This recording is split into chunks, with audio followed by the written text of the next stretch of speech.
Hey guys, Loman02. Gonna be doing a Canadian Highlander video. I'm gonna be doing a deck tech and then some gameplay with the deck that you have in front of you, which is Esper Control.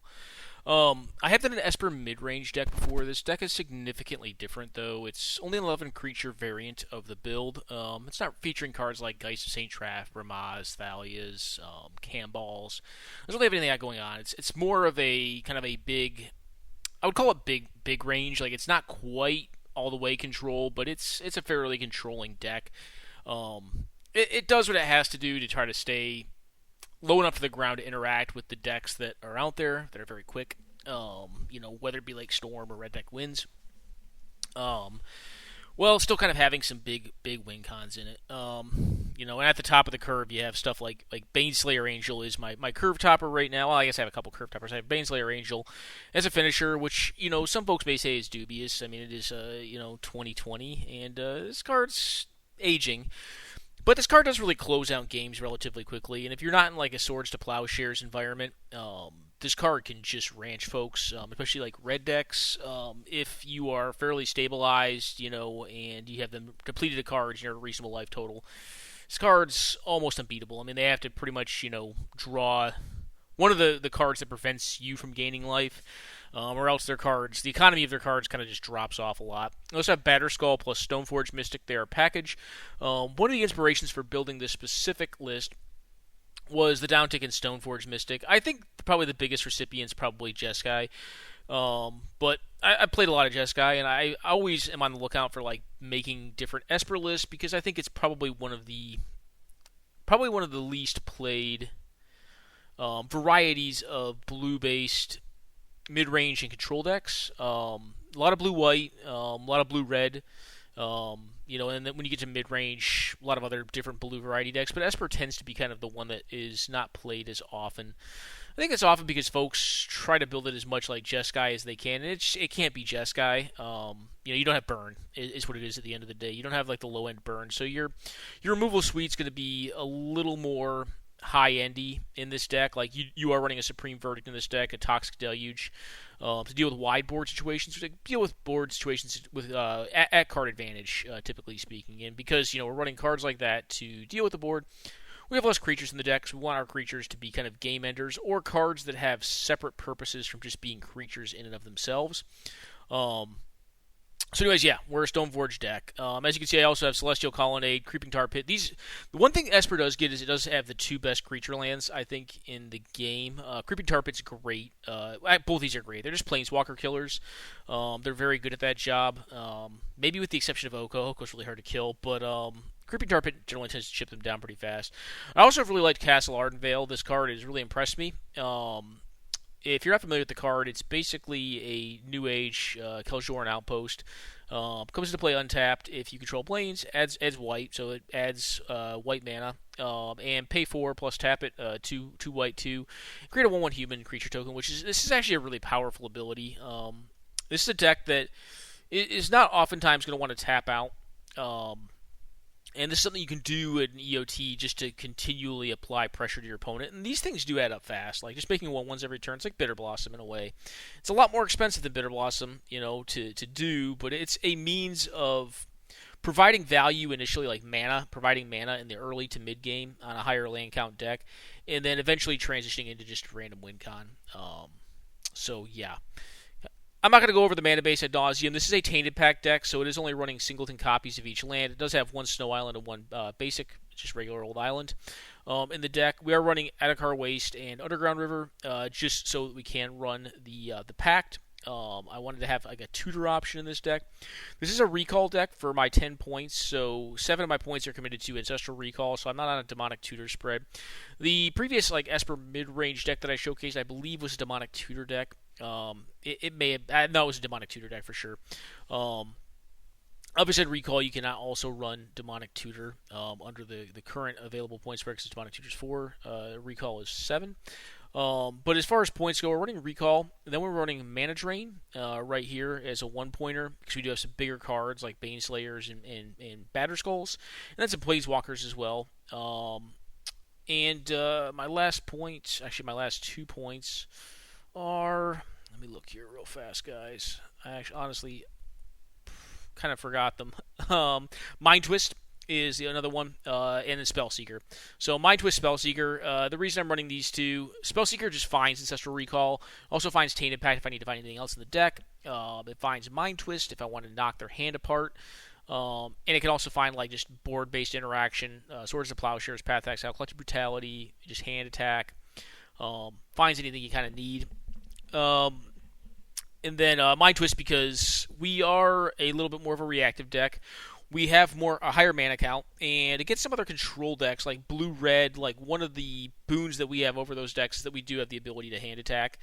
Blue Moon's probably the most archetypical, like just big blue control deck in the format, and for good reason, because like Blood Moon and Back to Basics are very powerful cards and attack the format in a pretty specific way that basically enables you to force your opponent not to play games of Magic.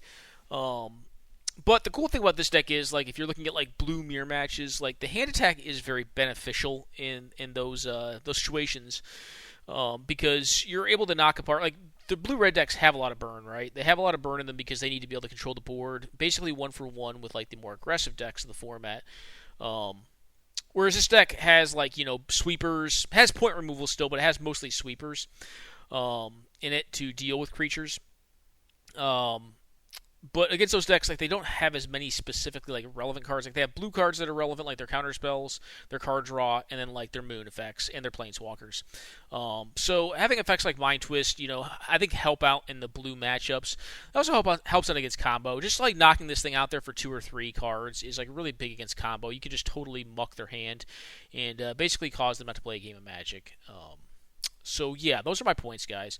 This first pile here is just card advantage. I'm not going to go over, like, Jason Mind Sculptor's in this deck. The card's a great control. It's a great card, period. You can play it in pretty much almost any blue deck and not be upset with it. There's some blue decks you wouldn't play it in, but this is a control deck. Jason Mind Sculptor's great. It's no longer the GOAT, but it's very good. Kaya. So I'm playing Kaya in this deck. She actually has card advantage. She attacks their hand, develops your hand. So her -2 ability, each opponent discards a card and you draw a card. She has a -1 where you gain 2 life and each opponent loses 2 life. This card, that ability is actually not irrelevant. Like, this deck can actually gain a lot of incidental life while playing it, which is pretty relevant in like racing or just trying to stay alive against opposing creature-based decks or like burn decks.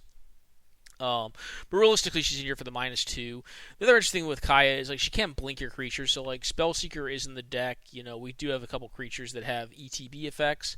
Of note, I'm not running Palace Jailer in this deck, and I just think I'm too creature-light to be running it. That may be a mistake. Like, against other blue decks, it's very good, but like, you're generally not tapping out for 4 against blue decks until you get into like a top deck war with them. But like, I don't think that's really where you want to be. And then against aggressive decks, they're just going to have too many creatures. Like, I'm not going to be able to really control the board, I don't think, that well to be playing Palace Jailer. That could be an error on my part, though. Like, I feel like the card's more mid-rangey, and it's not really at home in this build specifically. Also of note, I'm not running Gideon, Ally of Zendikar. The card's very, very good, and I don't mind it in control decks. But I felt like I could do better. Like, It is a way to kind of it's a card that kind of does everything. It's good in aggressive decks. It's good in mid-range decks. I think it's honestly good in control decks because it just presents continuous pressure. In a lot of ways, it's like a primordial mist for 1 cheaper that can also randomly attack if they don't have a Caracas in play. Which is good, and maybe it is something that you should be playing in this deck. But this is more of a, like I said, a control build, like an old school kind of control deck where, like, we're looking to finish the game off with a Batterskull or a Baneslayer Angel. Basically kill or counter everything they do, or steal the stuff with Fractured Identity and just win the game that way. Seeker, we already talked. It just finds any instant or sorcery with converted mana cost 2 or less, which there are quite a few in the deck. Tainted Pact, mana base is built for it. This finds whatever you need. You exile a bunch of other stuff, but it generally doesn't matter because it keeps you alive or it wins you the game. Snapcaster Mage. I put this in the card advantage pile, but this card is just ubiquitous with blue. There's not a lot of blue decks that do not play it. Search for Azcanta. This is a card that I think probably not as much anymore, but it used to probably get overplayed a little bit. In a pure control deck like this, I think Search for Azcanta is great. It just it gets you up a land drop. It helps filter your draw step. And eventually it becomes a late game engine that just wins games. Latnam's Legacy. So Esper, unlike Jeskai, has more dead cards because, like, the discard's not going to be great if your opponent's just top decking and playing whatever they draw. And if the board's developed, your counter magic's not really that relevant. If you need to like get ahead on the board and like cast like a Supreme Verdict or something, you just don't have it in hand. Or you have excess lands that you've just been flooding out, and this card can help fix that. Sorry about this, guys. Evidently, my protection has ended for my McAfee. Latinum's Legacy kind of helps fix that. I don't think Jeskai Control tends to need this card. You can still play it in there, but like this deck, I believe, does. You'll also see it in like blue-white control and also blue-red. I think the card's quite good in the style of decks. Sleight of Hand, yep, just a great cantrip. Serum Vision's probably the worst of the cantrips in this deck, but I think it's still worth running. It's probably better than running like Portent. Could run Opt over it. That's actually not a bad thing not a bad thing to consider. Tithe, this is a 2-for-1. Also, it's sitting next to Irrigated Farmland, which is a land drop plus card draw spell. Tithe tends to find 2 lands, one of which is going to be Irrigated Farmland, so you can cycle it and turn it into a real card, and then have your other land drop. Brainstorm, Ubiquitous the blue. Pretty much every blue deck plays Brainstorm. Preordained, Ponder, same kind of boat. They're basically the best 3 cantrips ever printed. Ancestral Recall, yep. That's my 7-pointer. Draw 3 cards, instant speed. Our target player draws 3 cards. Castle Vantress. I'm playing this card in here. I've used it, I think, like once or twice in games. Honestly, the cards, it's a lot of mana. I haven't been in a blue mirror match where like the game went so long that I was using this thing. I have used Castle Ardenvale quite a bit. This card is very powerful. And I think, just due to the fact that we're on a Tainted Pact mana base, it's worth running. Like I said, I haven't found a game state where I'm like, I needed to use this thing or I had the time to use this thing. But I think it's a worthwhile inclusion. Mystic Sanctuary, card's great. Get back your Ancestral Recall, keep casting Ancestral Recall, or, you can put people in Deprive Lock. I run Deprive in a lot of the control decks that I run now. It's not a great early counter spell, but it is an absolute counter spell. In the fact that, in so much that, like, if it is a spell that can be countered, this card will counter it. I don't solely play it due to the fact that, like, it bounces Mystic Sanctuary, but it does bounce Mystic Sanctuary. The other interesting thing about this card is that, the format's really quick, and sometimes you just need a hard counter, even at the cost of tempo, in the early game, so that you can stabilize. And having a 2-mana absolute counter, I think, is very good. But I kind of want to dialogue that card, because that card is not a card that, like, I played in a ton of decks historically, but, like, I think it is correct to start playing it in most decks that are countering spells. I think should probably play Deprive. Folks disagree with that for sure. It used to just kind of be a tempo card because, like, your spells are so cheap that you didn't care about having to put a land back. But I think if you build the interaction suite and the spells in these decks in a way that's as efficient as possible, you don't worry about it too much. I'm playing a Baneslayer Angel and a Batterskull, but I still think it's fine. I think there's 3/5 drops in the deck. It's a 37 land deck. I think going back 1 is not that big of a deal. Anyways, that's all the card selection / draw in the deck. Some of these cards also double as it. Fresh Identity is a card I'm playing in this deck. This card is really fucked up. Exile target permanent, non-land permanent, and each player other than its controller creates a token that's a copy of it. Basically, if it's not a land, you can exile it, get rid of it, and then have one of your own. So if they put a Jace the Mind Sculptor down, you can just Fractured Identity it and have one. Card's very, very good. It's a lot of mana. It's very expensive, but I think it's honestly like more powerful than like.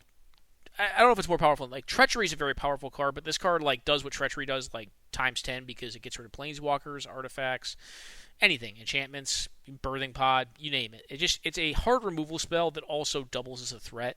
So I think it's very much worth its 5 mana cost. It's probably the best. Like it's probably better than. It's not probably. It is better than Baneslayer Angel and Batterskull. Like the card is very powerful. Unexpectedly Absent, just an X spell that gets rid of anything, puts it back on top of their deck, but. You're a counterspell deck, so if something resolves when you have to tap out early, this card just allows you to get rid of it and counter it again. Supreme Verdict. I am running Supreme Verdict and Toxic Deluge in this deck to deal with creature decks. Supreme Verdict also just pitches if you needed to pitch to like a Force of Will or a Force of Negation, but in the wrong matchup. But it's also just one of the ones that just can't be countered. So against like Tempo, this can buy you a lot of time. They can't counter it, so you deal with their board. Vindicate, just destroy any permanent, unconditional. Whatever permanent is out there, you destroy it. It's a Desert Twister. Teferi Time Raveler, this card, took over its standard rotation. I think it's still being played possibly in standard right now. This card's messed up too. The static ability on this is just asinine. It makes sure that you win blue mirror matches, and it's just a good tempo card too. You can just throw it out there. Like I played against Red Deck Wins, you just bounce one of their Jackal Pups. The thing dies to an attack on the next turn, and it basically saved you like 4 life, and they're having to recast their spells. Could even save you more than 4 life. Murderous Rider. These adventure cards are very, very good. So I'm playing not all of the adventures, but the 2 playable adventures in the color pie. I'm in Murderous Rider and Brazen Borrower. Murderous Rider. The lifelink on this card is not irrelevant, but the fact that you can just destroy any planeswalker or creature is very, very good. It's a hero's downfall. You lose 2 life on it, got it. But it can also come back as a 2/3 lifelinker, which is not bad. Liliana the Last Hope. Not a ton of creatures in this deck, so you're not really using her minus ability all that much. You can if you need to build up your graveyard size. But this card just kind of stymies a lot of aggressive and creature-based decks. So like Mana Dorks, it just gets rid of White Weenie or Death and Taxes creatures, it tends to kill. Red Deck Wins creatures, it tends to kill. There's a few matchups where it's bad. Like against combo, this card's dog shit. It's just really bad against combo. But like against most other decks, even against control, it's fine. Like it just sits there and like ticks up and eventually turns into a threat. Plague Engineer. This card can deal with True Name Nemesis. It can deal with Bitter Blossom. Just deals with a lot. Like if you're against a tribal deck, like Goblins is a tribe, Elves are a thing. Like just having access to this card's not bad because you can basically board wipe and still have a Grey Ogre left behind that has Death Touch as well. So it trades up for their next best thing, generally. Brazen Borrower, just a bounce spell and also a threat that can kill planeswalkers, block things. Just a good card all around. Council Judgment, just unconditional removal.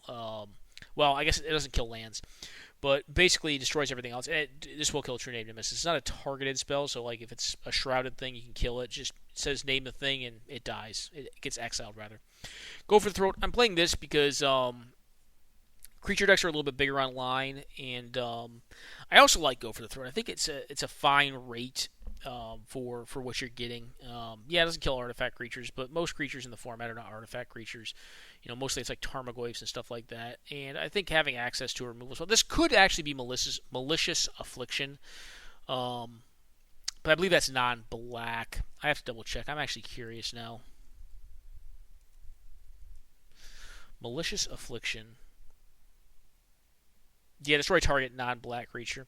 If I was Doomblade Deep, I'd probably do Malicious Affliction first, but Go for the Throat, destroying anything. It's not artifact. It's kind of nice. Thing in the Ice, I am playing this in here because I'm a low creature deck. This card blocks very well. It also buys you a lot of time if it gets to bounce everything. Just a good card all around. Fatal Push, just a kill spell. Interaction Pile. Swords of Plowshares, Path to Exile, Wasteland, the most ubiquitous card in the format. Caracas, on color, also just bounces Legends. Pretty good card. Counter Magic, so Force of Will, Cryptic Command, very, very good card. Absorb, this is in here for life gain, pretty much only. I do have a couple 3-mana counters. It's Absorb and then Disallow. Originally I had Sinister Sabotage, so I just forgot Disallow was a card for whatever reason, but I fixed the deck. So if you see Sinister Sabotage, it should have been a Disallow. Just a better card. It does a little more for you. It can be a Stifle if you need it to be. Force Negation, this card should be played in most blue decks, especially blue reactive decks. Drawn on the Lock, I really like this card. Initially I wasn't that high on it. I like it even more in a deck that has a bunch of kill spells, counter spells, and discard. The fact that this card can be drawn late after a board's been developed and you're kind of behind and be a kill spell is relevant. It can basically be another Go for the Throat if need be, and if not, then it counters their next spell if needed. Dovin's Veto. I'm not running Negate in the deck. I am running Dovin's Veto. I'm not running Negate or Counter Squall. I am running Dovin's Veto in this list, though.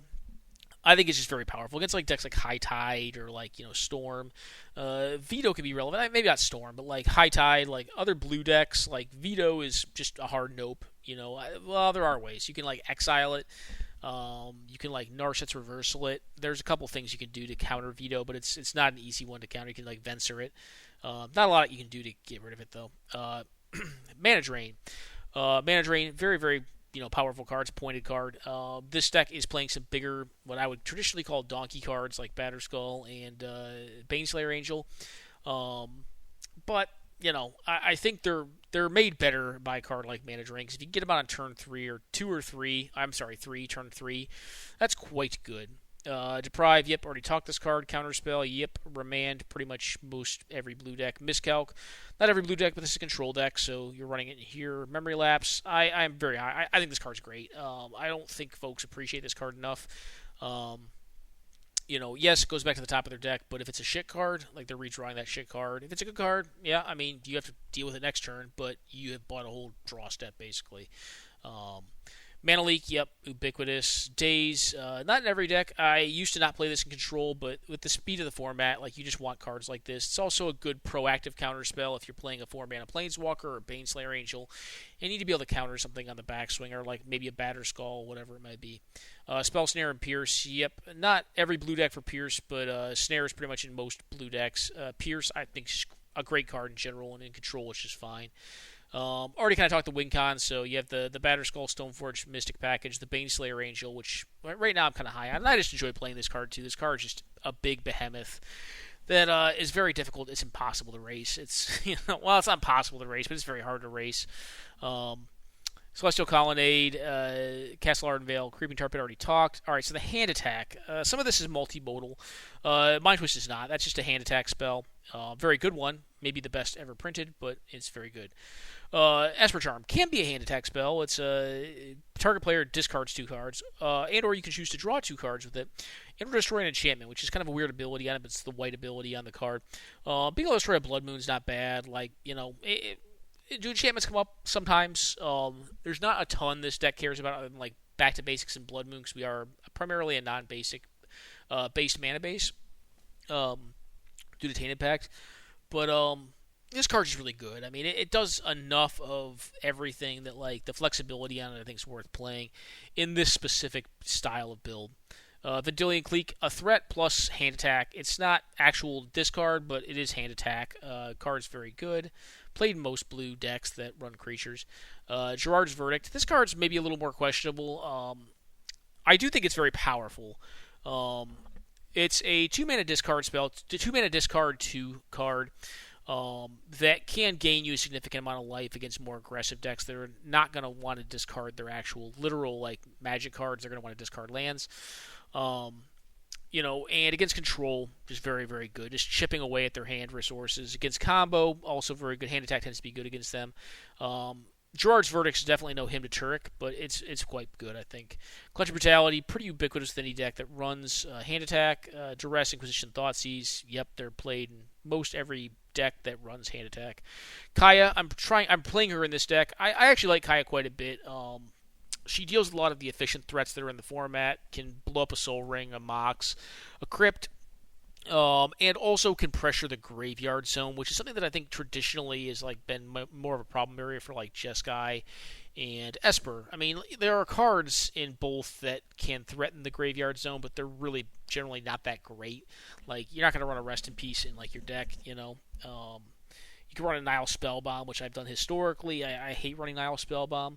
But Kaya kind of does it. She's a little slow, though. So the next one you have here is Cling to Dust. Oh, also, Kaya just gains you random life, too. If you're exiling creatures out of your opponent's bin, you're gaining 2 life every time you do that, which is great. Cling to Dust is actually a very innocuous but very powerful effect. This card is very weird. So Cling to Dust, 1 black mana, instant. Exile target card from a graveyard. If it was a creature card, you gain 3 life. Otherwise, you draw a card. It has Escape, which means you can recast it if you pay the escape cost from your graveyard. It's 3 and a black, still at instant speed. Exile 5 other cards from your graveyard, and then do the same thing. So Cling to Dust is kind of a really slow draw engine that can generate incremental value. It's a life gain engine against the decks that you need that in. It just is a little bit of all of it, and I've gained 9 life with this in an aggro matchup and end of the game at 3 life, so it definitely kept me alive. Card's very, very good. It's innocuously good. And then against now, that's like the floor on it, in my opinion, is like that you're like just using it to draw a couple extra cards, maybe for a lot of mana, but it's just kind of free because it's like if you don't have anything else going on, you just you're an EOT slash instant speed deck, you do this at their end step, and you gain some life if it's aggro, you draw some cards if it's not. Yeah, and then it gets to decks that like that's the floor. I think the ceiling on it is. You're playing against Storm, and like you like instant speed exile their Lotus out of their bin with their Yawgmoth's Will in the stack, and they're just like, oh, I'm fucking dead. No, most of the time they're gonna play around it. I mean, like they're gonna silence the beginning of the turn or whatever. Lands like Strip Mine, Loams, this card can get, which is all pretty good. Even Mind Sensor, I just like running it in white-based decks. This card just kind of hoses the decks that are going to be tutoring a bunch. It's also just a random flyer, so it can pressure walkers. It's quite a good card in this format. I find it tends to hose quite a few folks. Nimble Obstructionist, this is another stifle effect if I need it to be. So it's kind of in the utility pile, but it's also just a threat and can kill folks. So guys, that is my build of Esper, kind of big range, Esper Control, I guess you could call it. The deck is done better than I expected it to do. in a pretty decent variety, a decent spread of matchups. But I'm going to go on a quick pause, guys. We'll be back momentarily with some gameplay of the deck. Get to see it in action. Moto, you too? Alright, well, as soon as Moto unfreezes and stops dying... Alright, looks like it has.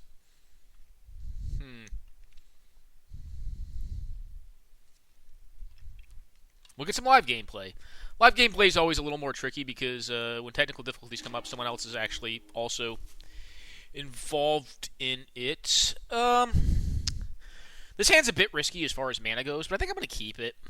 I have the Serum Visions, like, I'm on the play with Serum Visions. Like, Serum Visions on the play, I do tend to like a little more because it helps set up, like, Serum Visions is a really slow card, right? It's a really slow cantrip. Like, you don't really, the first card you get is just random, so it doesn't matter all that much. I mean, you're not, like, your chances of finding a land are just of drawing a land at any given point in time, which on a 37 land deck is decent, but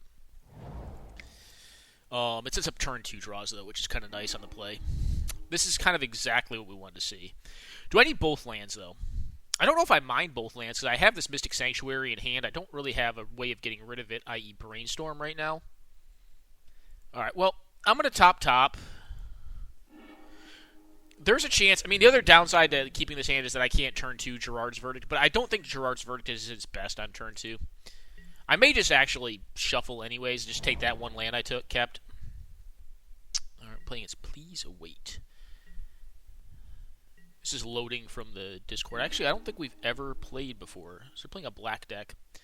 Well, I don't have a counterspell. I don't think I need that second land that I put on top, so I'm just going to find Scrubland here, if I'm able to. There's no Stifle in black. My guess would be the Stoneforge Mystic's just going to die. Obviously, we only have one target in deck, it's Batterskull. This means we can't draw it anymore. This Stoneforge will probably die. I think I'm okay with that, though. The downside to getting Scrubland there, of course, is that it's not an island, so we're still looking at a tapped Mystic Sanctuary. Alright, Funeral Charm. Target player discards a card. This card's P-bad, so I'm going to discard it. It's P-bad in my hand right now. I mean, over time it could become good, but, like, if they're Funeral Charming, so they have, like stacks, like pox. Okay, they hit me. Cool. Alright, they're trying to attack my hand to death. I shuffled that card. Don't want to hand attack them back. I think I'm fine just deploying this Batterskull, like make them play to the board. I think they were trying to YOLO out my my Batterskull. The counter magic's not going to be as great against hand attack. Like hand attack's just 1-for-1. Like I can trade 1-for-1, and eventually their cards. All right, they're playing like an aggressive black deck. Then if you're playing Carnophage, this is like a Sui black variant, which I do not think beats Batterskull resolved very easily. Which I mean, like it's funny, right? Like we were talking about like how like Stoneforge Batterskull is not like exactly where you want to be on like Ben Wheeler's stream. I've honestly been more impressed with it than I've been upset at having it in my deck. Like, as odd as it is to say, All right, I don't really care about Carnophage. I'm going to make sure they don't have a Disfigure in hand because I'd kind of prefer to have this thing stick. I think I want my second Plains here. Yep. They're going to be incentivized to discard lands here, which means more life.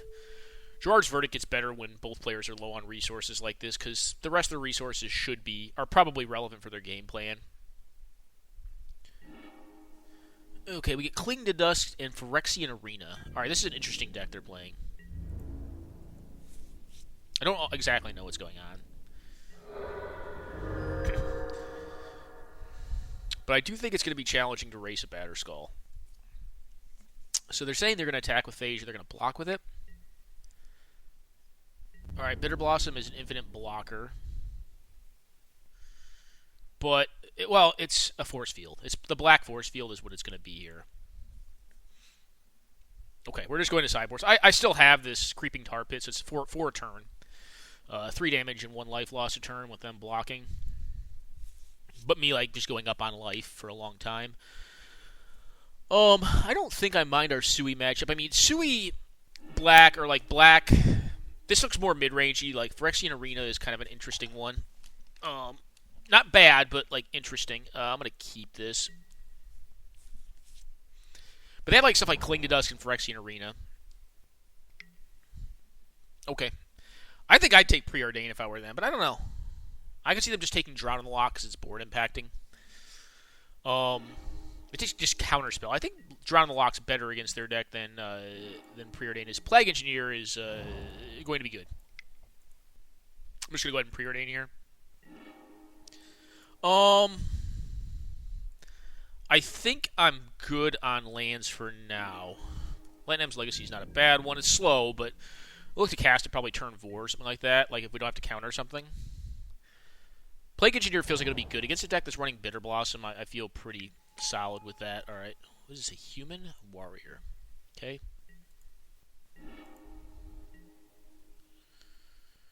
Alright, well. I'm going to take 2 this turn. I mean, they could fire up the Mishra's Factory, but I'll blow that up with Drown in the Lock if they fire it up. I believe this can blow up. Yeah, less than. Yeah, I could have 0 in the yard, and I could do that. If they're just doing 2 to me, I think I'm fine with that. Yep. Alright.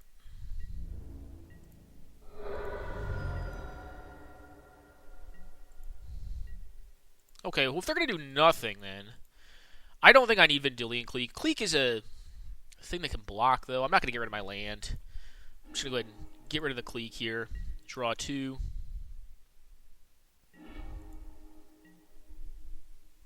Okay.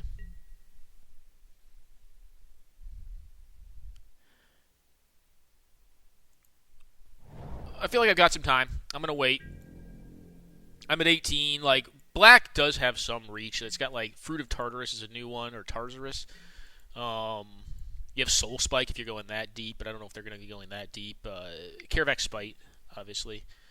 Brain Maggot.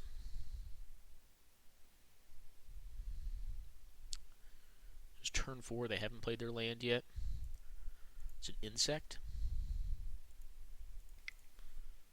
I'm going to make them redraw that. I probably won't name insect, but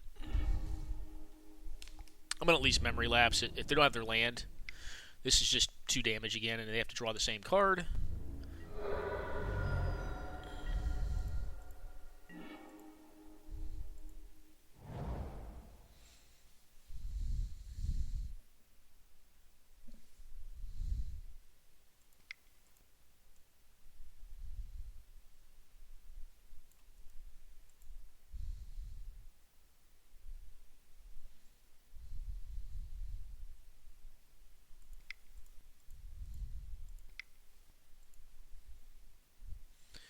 Just going to name Warrior here, I think.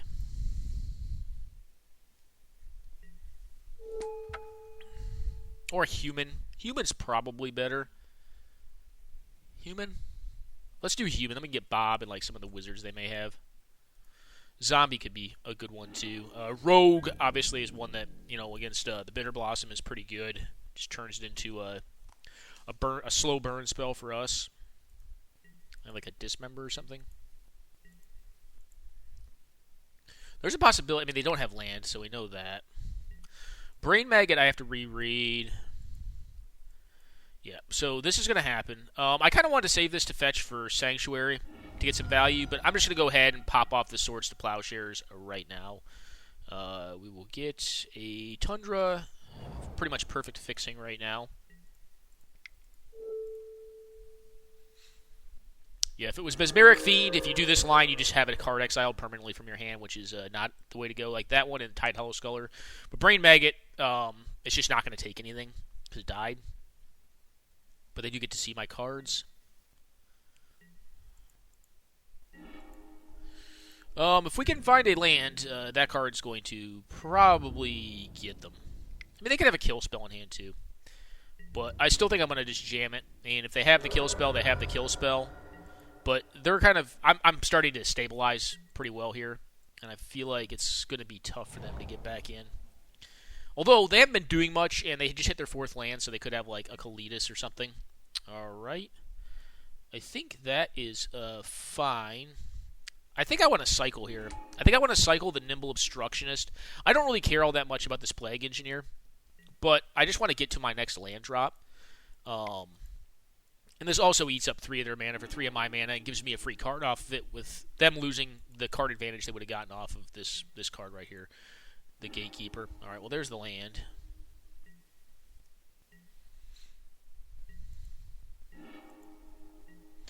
Supreme Verdict is a card. It is a magical card. I don't think I'm going to need it here. Now it's basically like have removal or probably lose the game.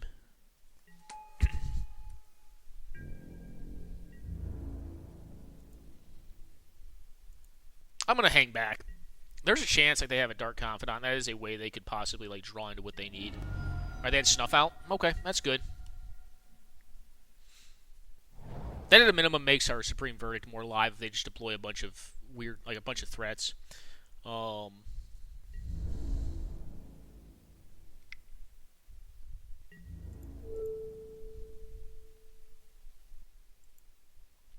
are going to get to play out the Blood-Soaked Champion here.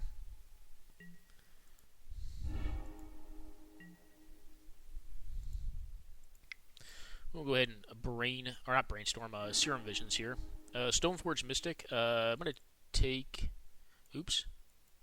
It doesn't matter what order I put these, right? Bottom, because I'm going to shuffle anyways.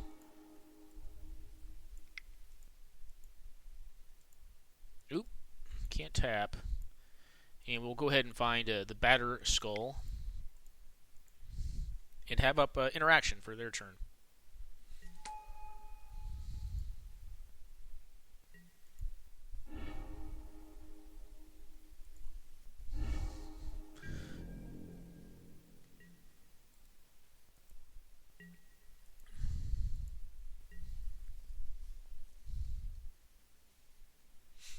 If they attack with everything this turn... Alright, it's a big card, a Necrotol. Well, they have 3 cards in their graveyard, so this is not going to work. Could also sweep them this turn. Myers Toll. That one is going to get countered. Reason being, I want to resolve this Batter Skull and just kind of get them with it.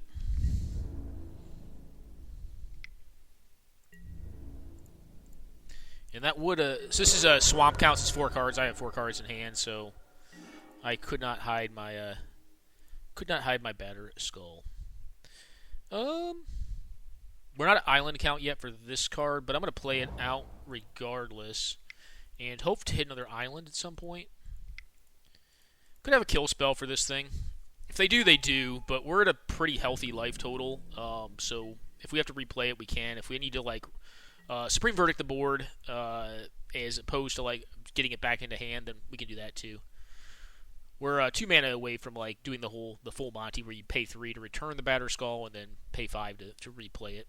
But hard casting, it's it's not great, but against like this sort of deck, like this is a fine play to be making at 5 mana. Damnation, you got it. Everything dies.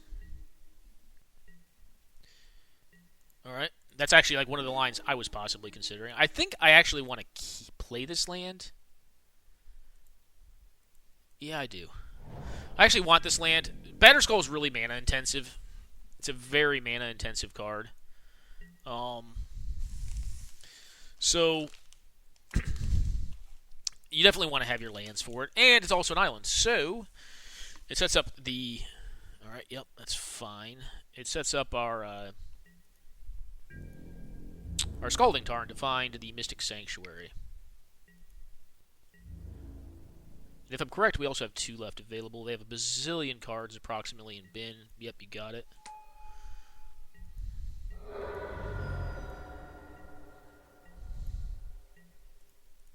Alright, we're going to go ahead and fetch here. What do I want to find? Or get back with this? Probably just... honestly, I think from what I've seen of their deck, Drown of the Lock's probably just better than Counterspell here.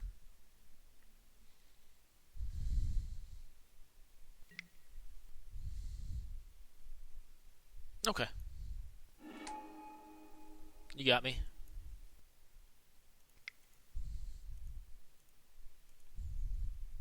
I didn't want to draw it anyways. Yep. Now I can save that card, I think. Still have up Unexpectedly Absent. I've also got the Skull. I could absent the Bloodsoaked Champ.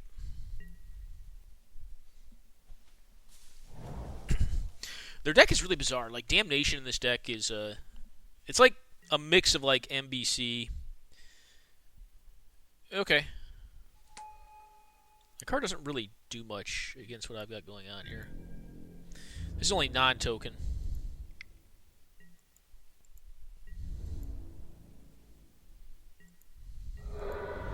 Well, I'm going to attack and probably just wrath the board, I think. I don't really per se have to. I am going to play this one out. The reason I'm going to leave the other one in hand, I mean, I have 2 at this point, but I want to leave certain lands in hand so I can brainstorm.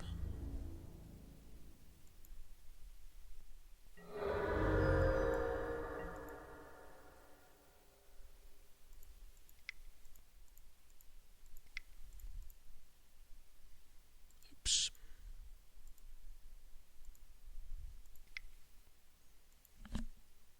Just go ahead and do this.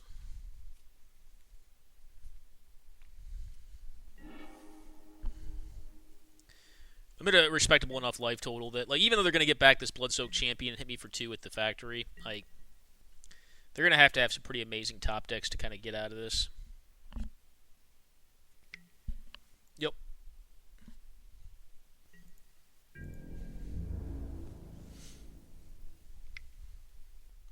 It's more of a mid-range black deck. Yep, you got it.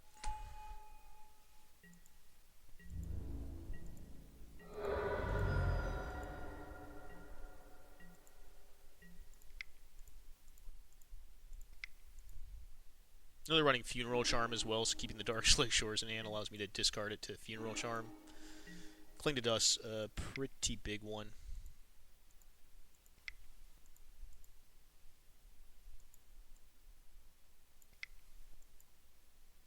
Play the Skull on again.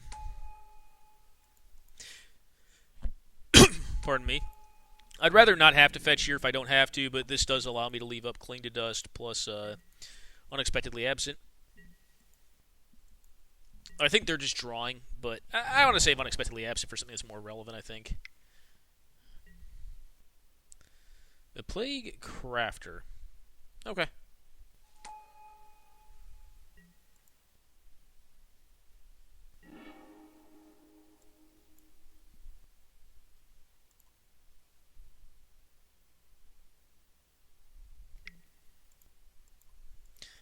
I am going to just get rid of this thing.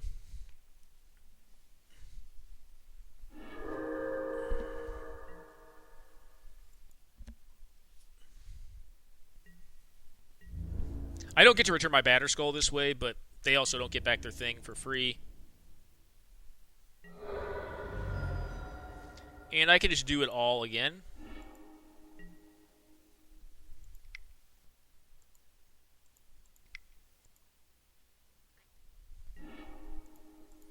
I mean, we're at that point in the game, so I don't per se need more islands, so I'm just going to get the plains here, I think.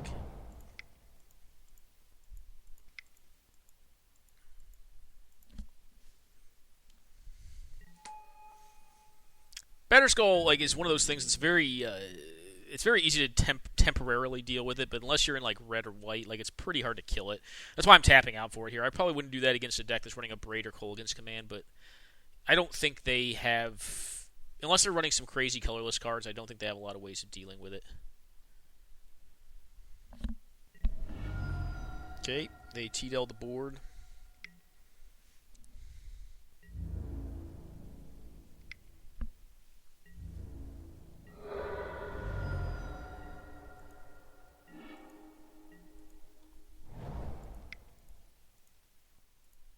I'm just going to keep doing this. I mean, eventually they're going to draw a dead card, and I'm just going to keep on doing this and drawing cards.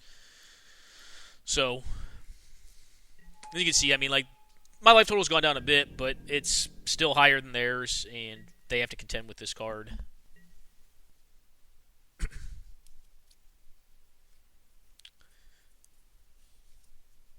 Especially when I'm at a bazillion mana. It's 9 mana. Just a ridiculous amount.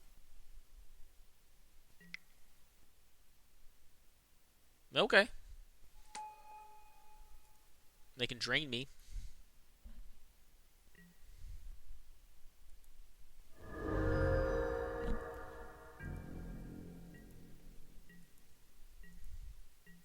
But I do not think that keeps pace with the Batterskull. Actually, I know it doesn't.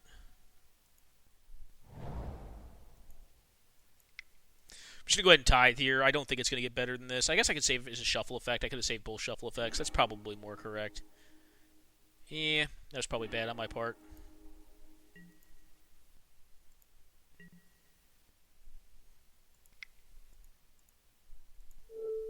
Okay, I can unexpectedly absent this Sorin and then counter it on the backswing. I can also cling to dust on their turn as well, right?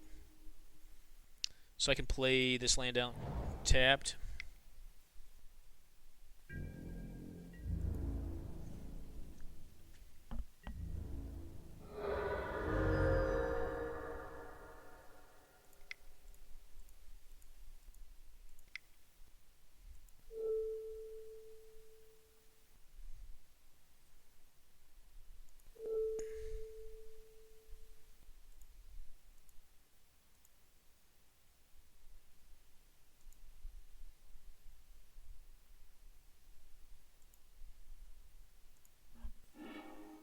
We'll start clinging to dust here as a draw engine, basically.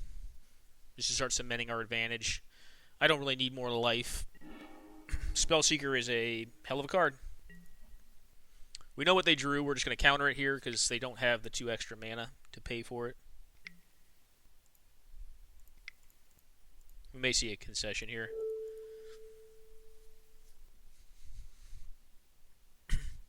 Actually, I can also find just Collective Brutality, right, and win the game. Yeah, that's what I'll do. I'll find Collective Brutality and win the game with Spellseeker. Alrighty. And good games. Quick pause, guys. I'm going to see if they want to play another one. And then we may jump into some pre-recorded stuff and check that out for this deck. Alrighty, guys. We're back. This hand's pretty suspect. I'm going to mull this one. Alright, I think we're going to keep this one.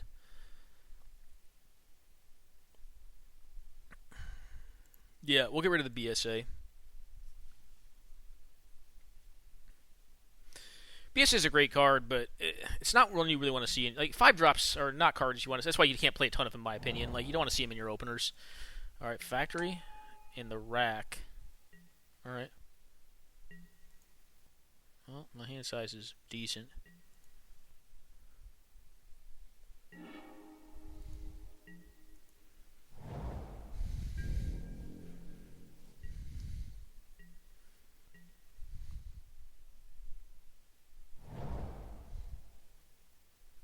If you play the Mistress Factory out first, in general, you're attacking with it on turn 2. Yep, they are. Can't blow that up with Go for the Throat.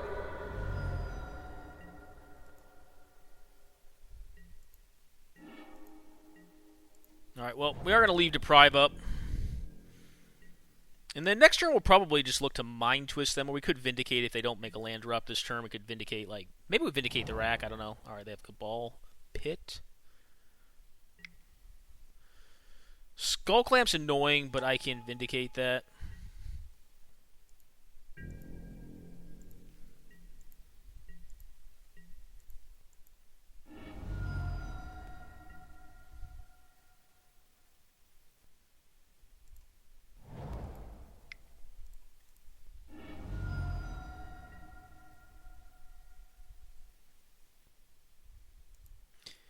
Hate to burn off a fetch to not find Mystic Sanctuary, but I think we'll be okay.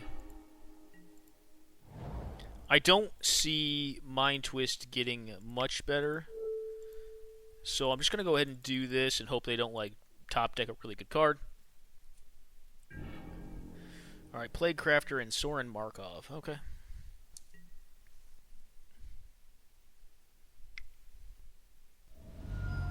Alright, Read the Bones is fine. That's the sort of card that I can get behind, like them having here. It's not going to win the game on the spot.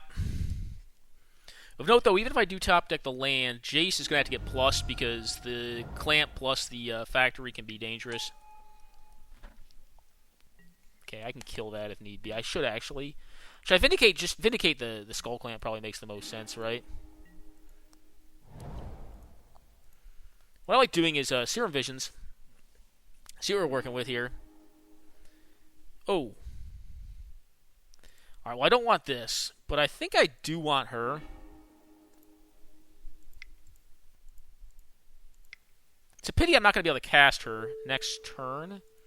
Yeah, we just get rid of this.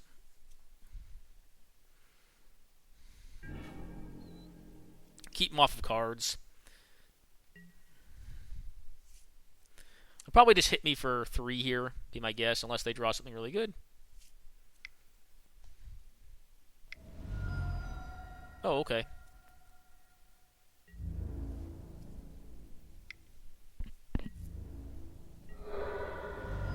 Well, I kind of like Tainted Pacting for a land here. And leaving up Deprive / Go for the Throat.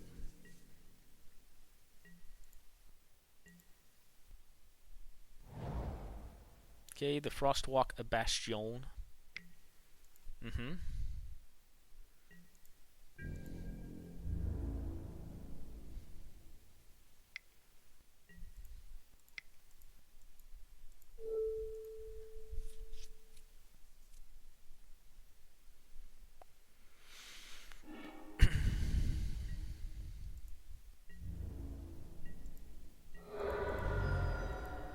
I mean, they have to top deck an answer to the Baneslayer Angel, or else it just takes over the game pretty much completely.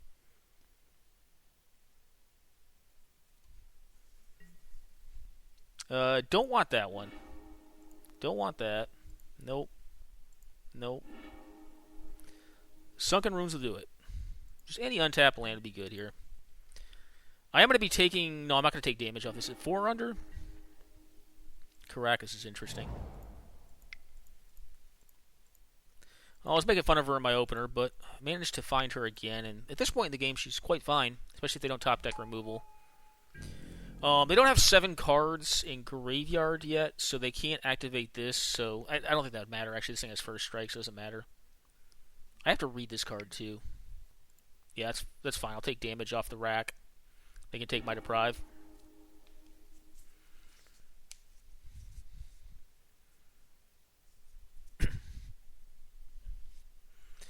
Yeah, BSA brings the heat.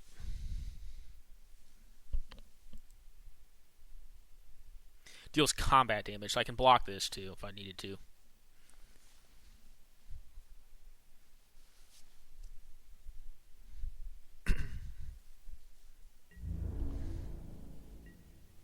Okay, yep, no attacks is expected.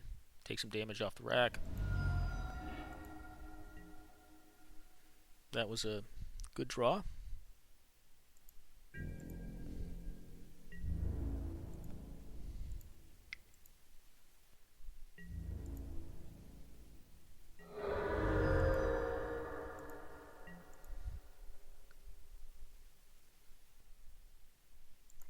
I don't think I need to do anything here. I think the onus is on them to do something.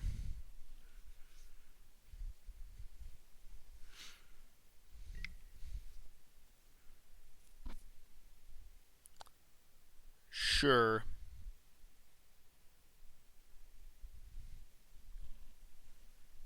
But I don't think I'm getting raced by the rack with a BSA on board. Playing the Jace out would have done nothing. It would have just died to attack step. I could have used it as a 4-mana brainstorm, but I'd actually rather just cling to dust twice here, I think.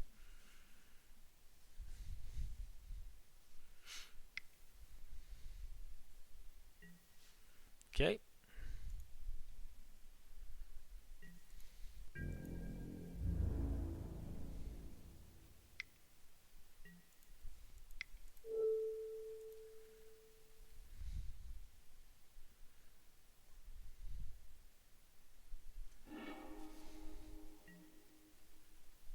They're at 0 cards.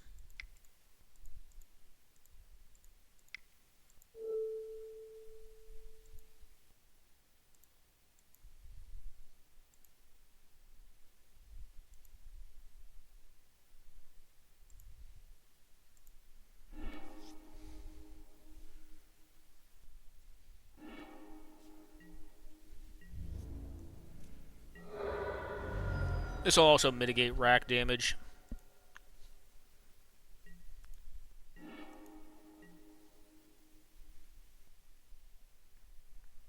I am going to play 1 land down here.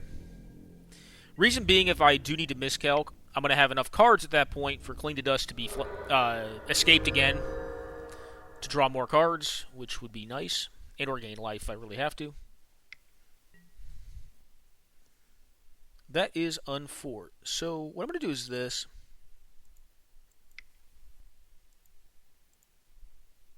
I'm going to cycle this card here. That's not going to do it.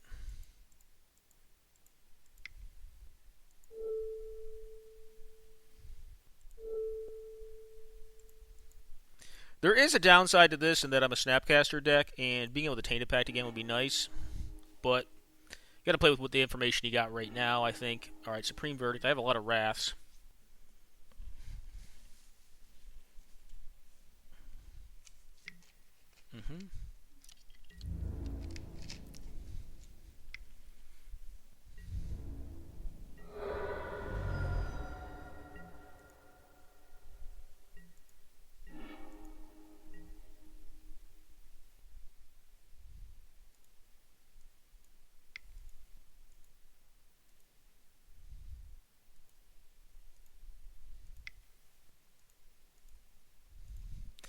We'll just go ahead and do this. Take some of the clock off ourselves. And try to build our graveyard back up to continue to use Cling to Dust. This Remand's probably not going to counter something that I mean, it could. Not going to counter something that takes up a whole turn cycle. It may just be a 1-drop or something like that. Can also use it to gain life if I really have to. The fact that these are lands attacking are actually kind of doubly annoying here, because I can't do much about them without finding my wasteland. Alright, I think we just say go again. No point in playing more lands out. My deck doesn't really require more mana from this point. If I do, it's 1 more to cast Batterskull and then leave Remand up. Okay.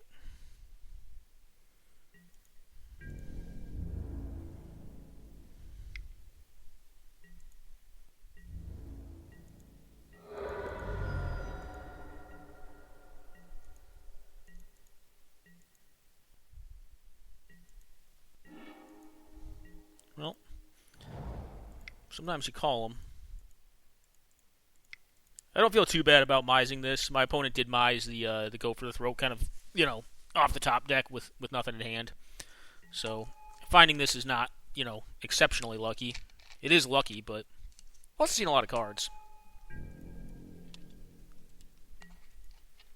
The Frostwalk Bastion can tap it down, but I'm still going to gain the life, which is a lot of turns.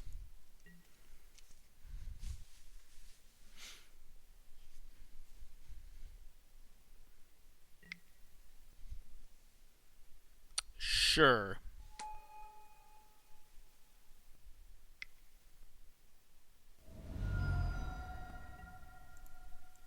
That's going to be a big nope.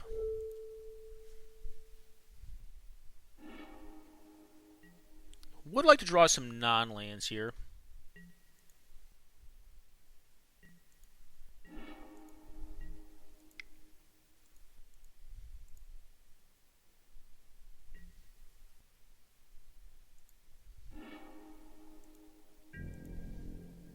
I think I am going to T-Del here, just to get rid of this this Death Right.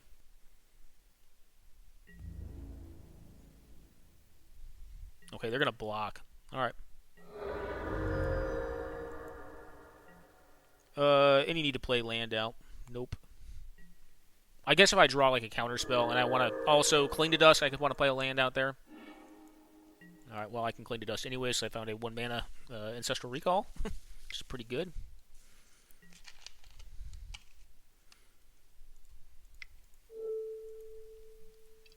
I'll at least look for the counter to see if I can do it right now.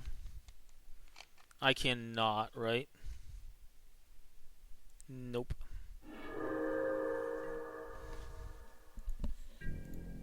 I think I'm just going to return this skull.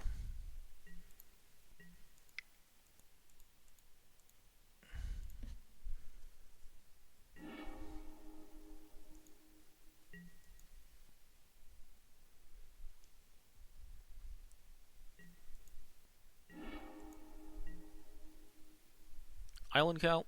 Yep, checks.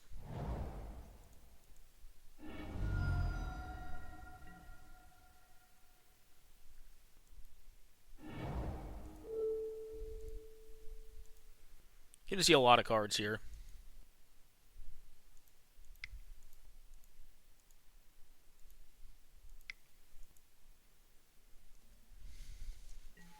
And now we're up to Batterskull with return mana.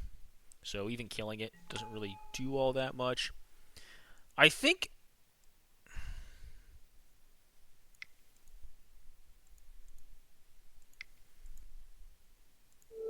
I want to just knock their last 2 cards out. I don't know what they are, but they could be like just expensive planeswalkers they haven't been able to cast.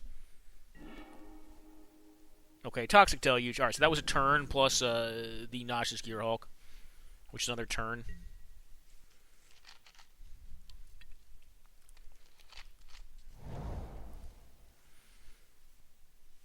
Okay, got him. Yeah, Batterskull, pretty good against black aggro decks. Just black decks in general. It's very hard to kill for them. Very hard to kill, period. Especially if you have like infinite mana, like we've kind of had in a lot of these boards positions that we've gotten ourselves into. This hand is interesting, but no. If I draw like a white source, it's really good, but like it's pretty bad. This hand's a keeper, on the other hand.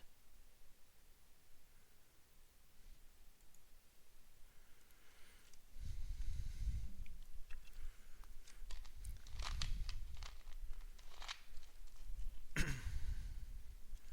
don't know how to typify the deck. Like black midrange is probably what it is. Just black midrange. Yep. All you, bud. You get hand attack turn 1. Looks like it. Okay. What do you take here? I'd probably take the Cryptic. It's the best card in my hand. The strongest card in my hand. They could take Daze if they really think they need to resolve something. If they take Daze, alright, it tells me they probably have a good 2-drop, like a Bitter Blossom or something. I'm going to lead on in Celestial Colonnade. Ooh. Yep. That should be interesting. This will allow me to unexpectedly absent next turn if I really need to. Nothing. Oh, they mulligan? Oh, no. Alright, well, we're going to play this one out. I'm probably just going to Cling to Dust.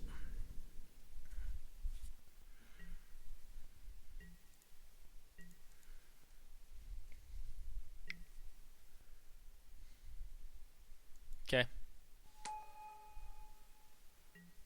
I don't think I need to deal with that yet. I'm just going to get rid of this thing right now and try to draw into more mana, cards, whatever. Teferi, it's a good one.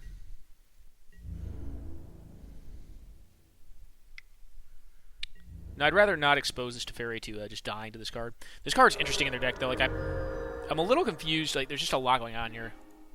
Well, I'm kind of getting an embarrassment of riches here, guys. Against an opponent that mulliganed. This is probably not going to be a great game. Sorry, loading. Probably not going to be a good one.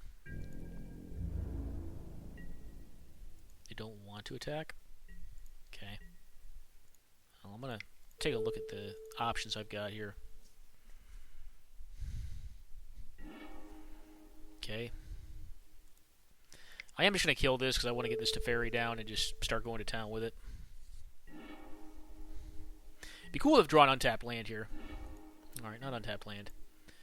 I am going to fetch here. I'm like a million miles away from getting Confluence with this card, but it would have been cool if I didn't have to commit to it yet. Just this. Pretty set on all my colors.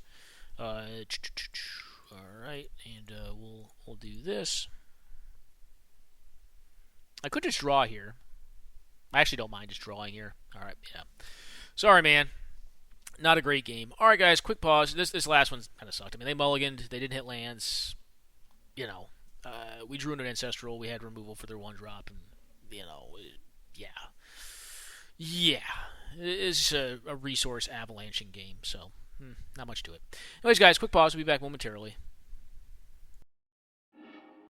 Back playing against Moon Wolf here, the Bad Wolf. I'm on the draw for this one.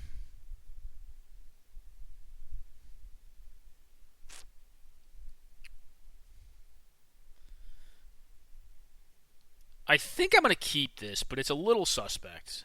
I'm going to play Mystic Sanctuary on turn 1. I've got this Latnam's Legacy to get rid of whatever's irrelevant in my hand. I have a bounce spell for any Planeswalker that resolves on curve for 3. Okay, Thoughtseize, cool. I wonder what they take. I can see Brazen Borrower or Latnam's Legacy, because I have a bunch of big dorky cards in my hand. Hard to say which.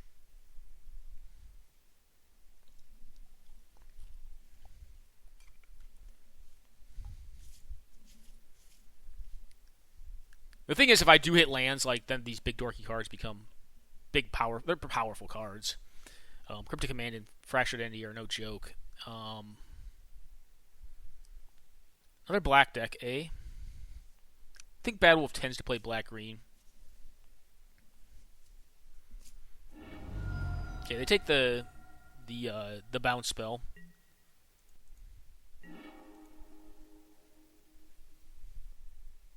Alright, that changes things for me a bit. I need to find white mana doing this, but I want to Serum Visions here to set up my top decks, and I'd like to set up Mystic Sanctuary to get back the Borrower. I already have a kill spell, bottom. Hand attack, bottom. Just want untapped lands here. This is greedier, but like I think that's the right line. I mean, you get to see 3 cards. Okay, Inquisition's fine. They take the Latnam's Legacy. That's fine, too. Okay. Did they mulligan into Oblivion? This is an odd sequence of plays. It's a lot of hand attack. Well, that'd be a lot nicer untapped, but if we get, like, Walkered on 3, that sucks. But we have this Fractured Identity to take a Walker in the late game. Could also bounce it with Cryptic Command. Alright, Wasteland, cool.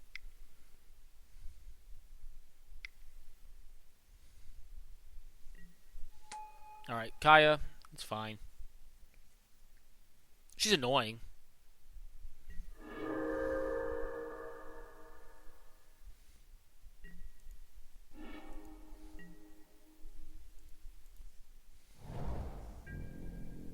Just gonna play my land and say go.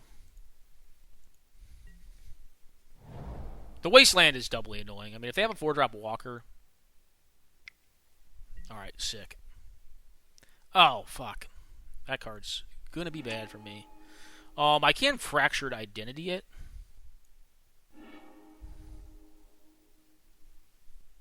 I don't have a lot of creatures in my deck, that's the problem. Well, this has not panned out well for me, eh?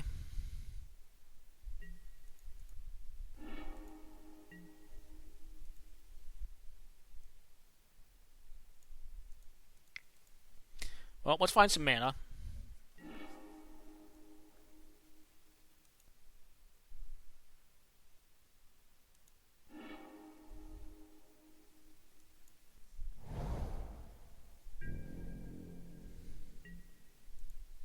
At a minimum, I can counter any non-creature here, or kill any creature, and then try to fracture identity the Palace Jailer to take control of the game, is the idea.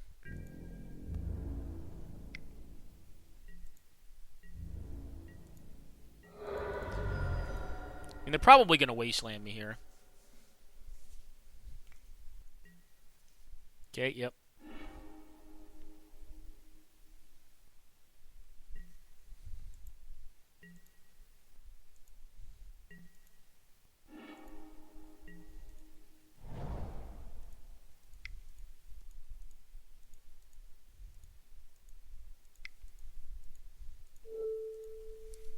Alright, let's fractured identity this thing and start going to town with cards. I mean, they could have a kill spell in hand too and just kill their own Palace Jailer, which would suck, which is probably what's going to happen, but like I don't have the opportunity to really play around anything else. Alright, yep.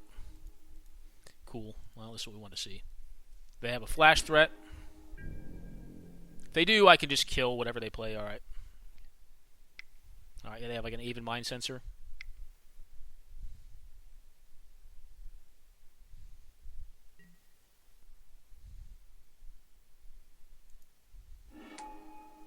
They had that card. That's annoying too.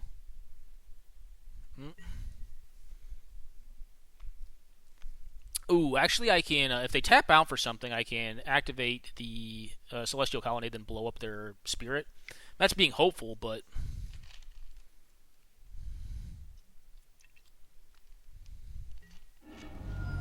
Okay, truths, yep.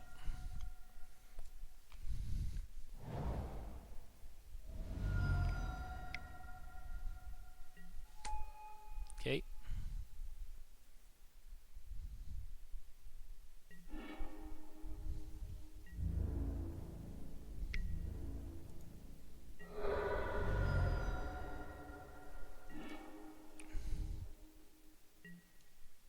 Yeah, that untapped land really kind of got us here.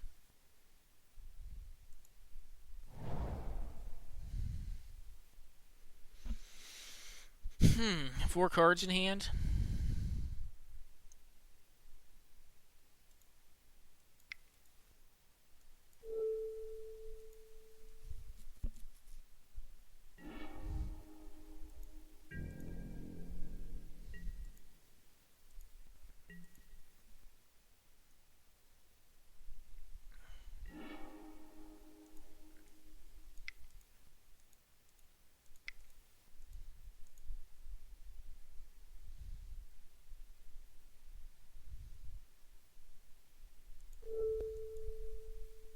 I'm going to return this card to my hand. I think it's good enough.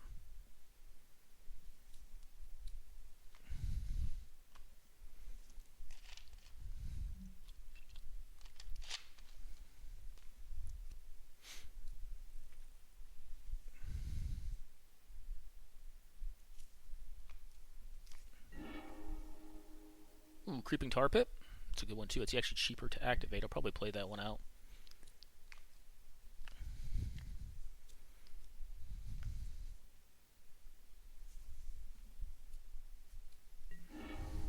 Okay.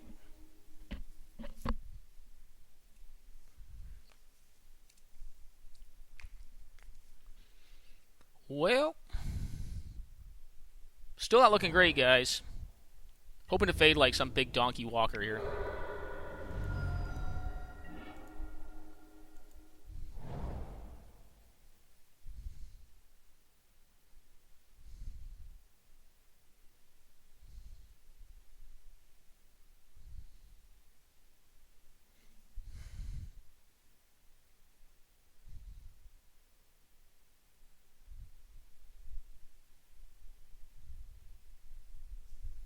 Alright, I'm going to say go.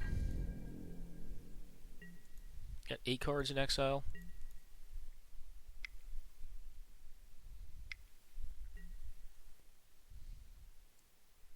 Sure.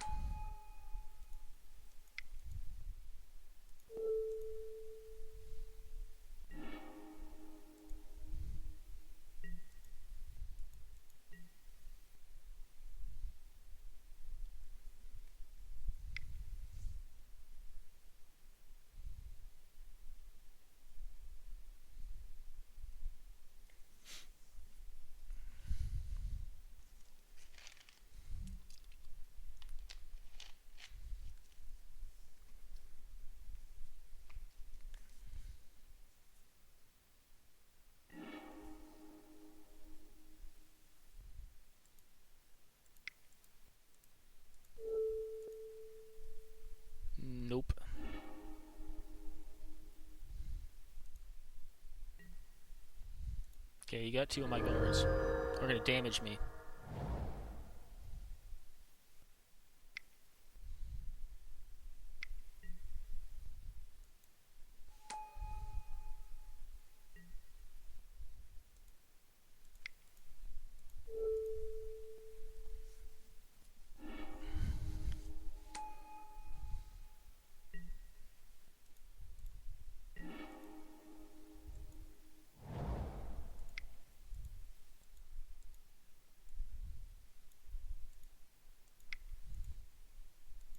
Alright, let's do this.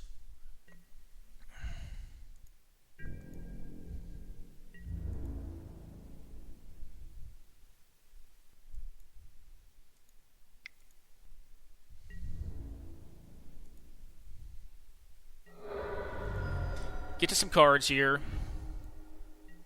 We're still in a lot of trouble, but it's possible we could stabilize this game. Alright, that was a big one.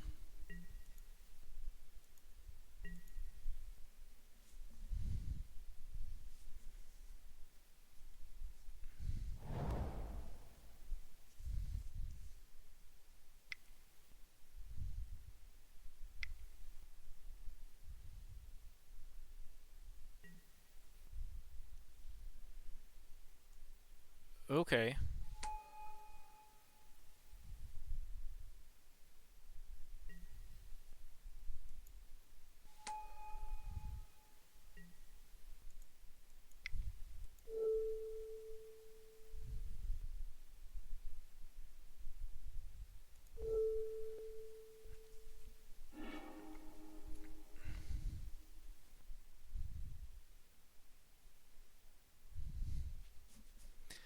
Don't know if I can race this, guys. It's going to be real tight.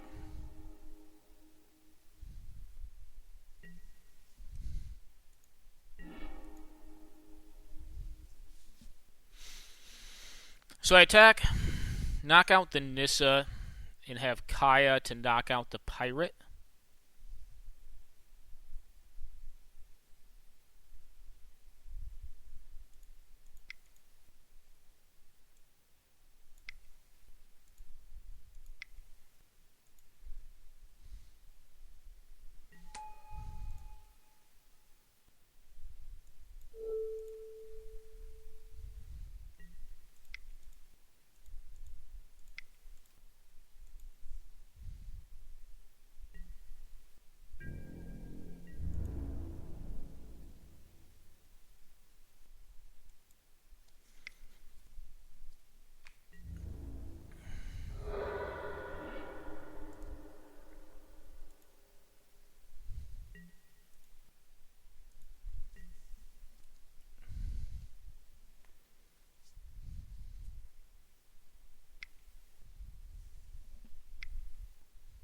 Some other big donkey walker.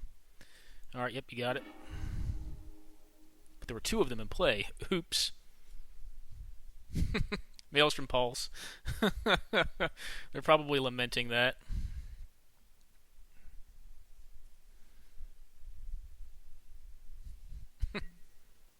Okay.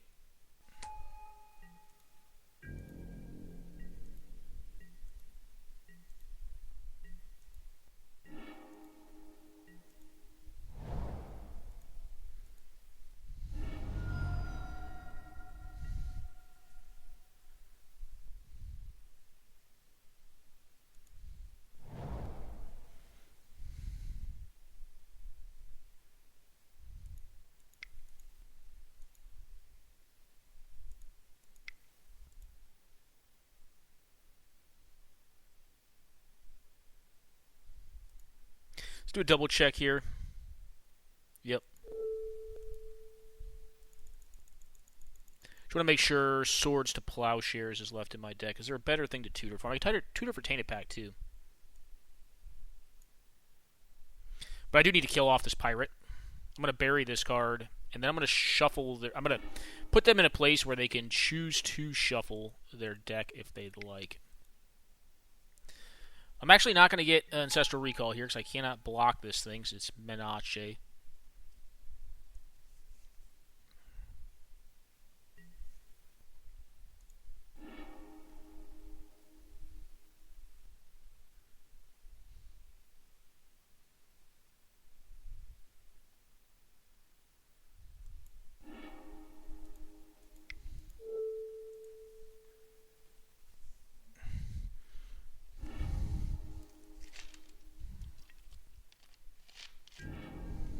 Alright, they want to draw to that card.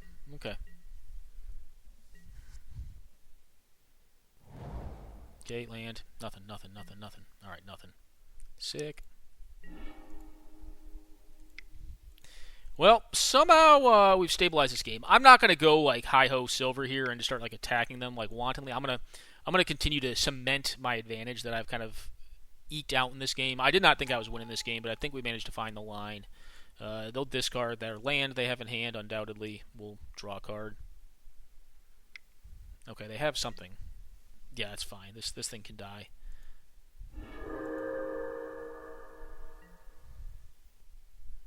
That is a clean answer to the Planeswalker. Probably start attacking next turn. We'll see. But now I don't think they're going to be able to get out of this.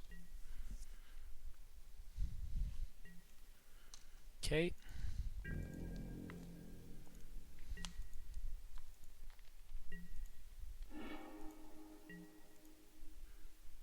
Alright. Let's have them discard again. It was the push. Alright, if I attack here, I can Murderous Rider plus Remand, right? Yeah, I just need to leave the right mana open. Oh, there's a Urborg in play. I don't need to worry about mana.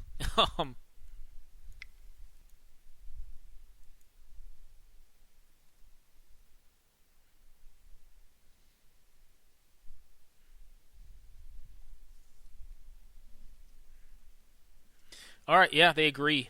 Woo! That was a interesting game. It was a tight game. Did not see myself getting out of it, but managed to find the line. The Monarchy is a messed up thing. It's definitely... That's like hard that I could be running in this deck, but I'm not. Like I said, I only have 11 creatures, and like it's a little dangerous.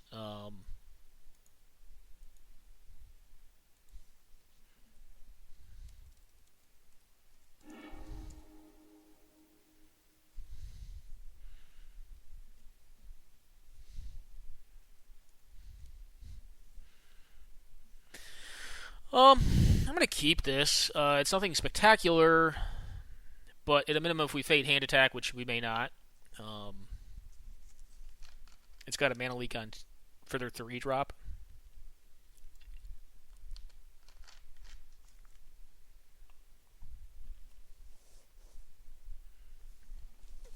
Yeah, Pulse is one of those cards you got to read. Like Pulse, like the fact that it can kill like everything of a certain like, so if there's like Bitter Blossom tokens, for instance, or Monastery Mentor tokens, is relevant because it knocks them all out. All cards of the same name get demolished by the. Okay, that's a good card.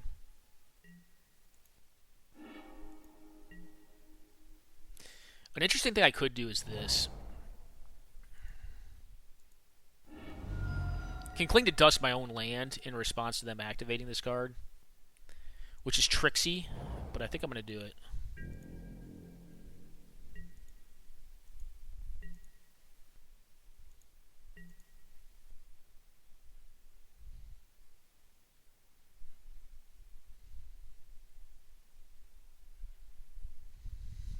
They can exile the Cling to Dust too. Right there.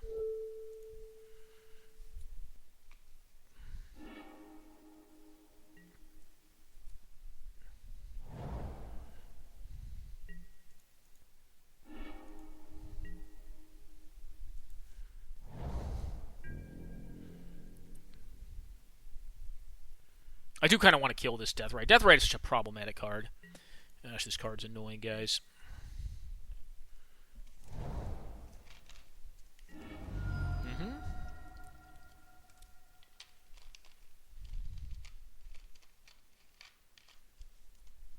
I'm probably mana leaking this turn. The question becomes, I think I mana leak and then Murderous Rider main phase to knock out this Deathrite Shaman. There's also a debate as whether you want to wasteland here, but... Okay.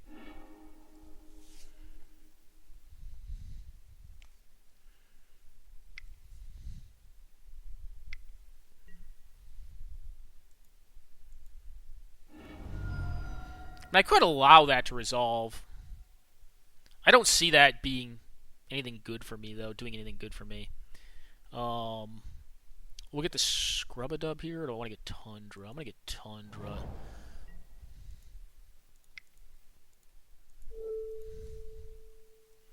I mean, there's also an argument.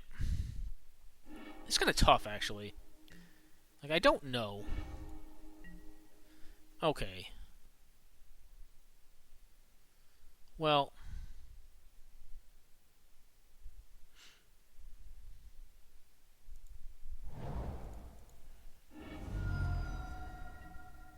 I'm just going to do it.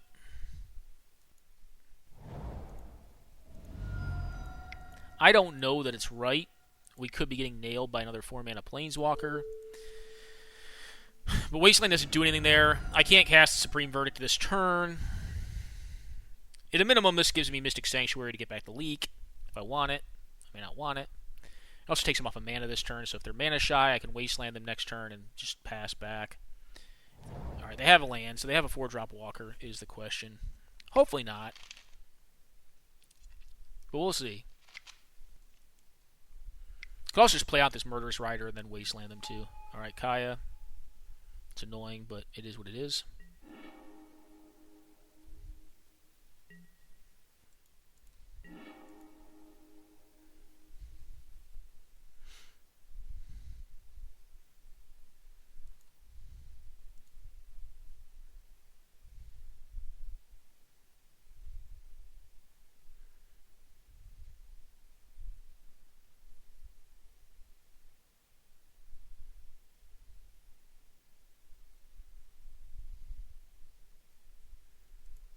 Alright, I kind of want to Ponder here and then Wasteland them.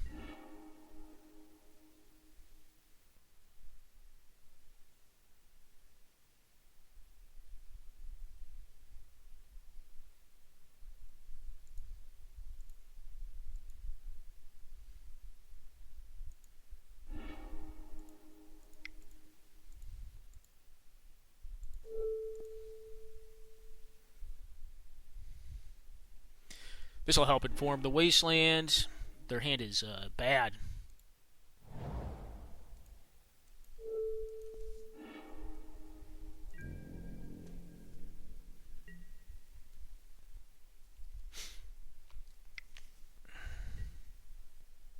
Inquisition hits nothing. Swing and a miss.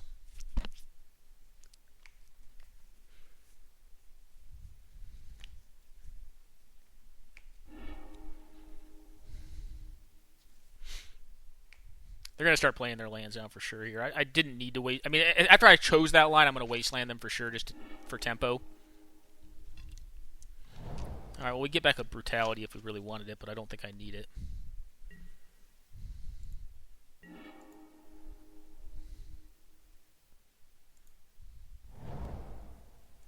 Do I want that? Nope.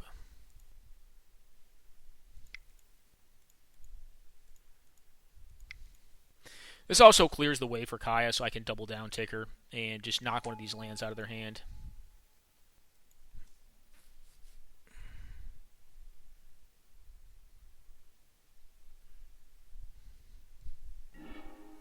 Okay.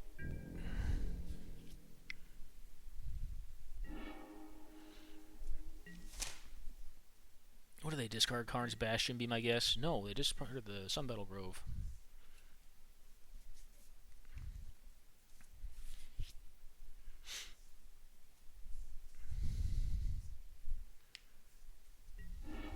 Okay. Okay, Karn's Bastion. Alright, first things first. Let's draw. They discard.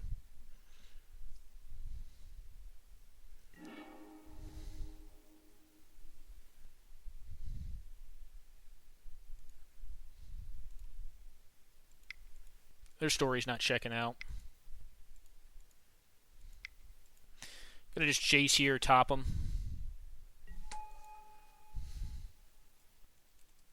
She is. This guy is pretty cool. Like, this guy is really good in control battles.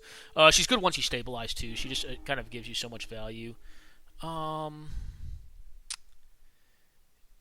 Yes, I'm going to bottom that. I'm going to play this.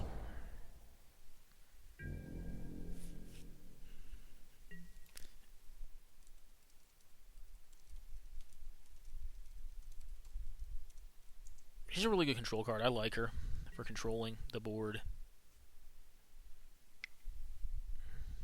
Alright, did we find a thing? I found a Nissa. Okay.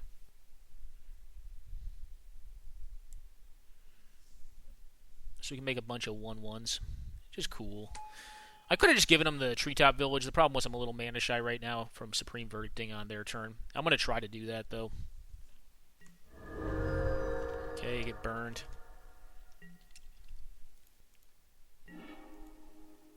That was a solid draw. I am going to just dig right now, try to find an answer to this Nissa.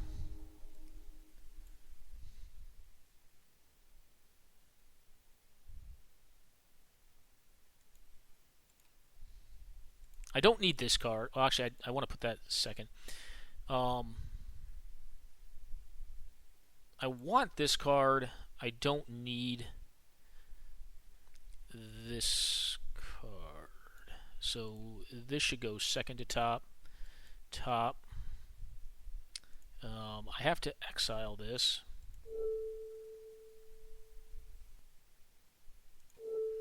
I'll exile the token, because I'm taking 2 life loss off this, so might as well. Oh, I guess it doesn't do both. That's my error. So let's first do this. We're going to bottom.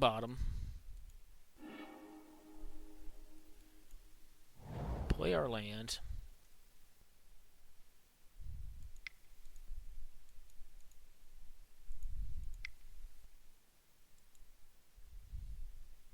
Play this gentleman out. I'm going to bounce the plant.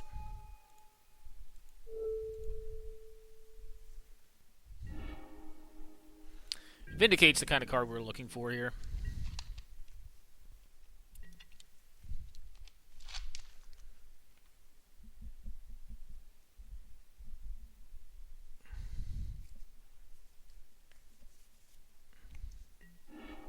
Okay. I do need to deal with Kaya before she gets back up to 5. Alright, Wall Blossoms is fine. Blocker, which, I mean, if I was planning on trying to do damage, could be relevant. Alright, Kaya comes back.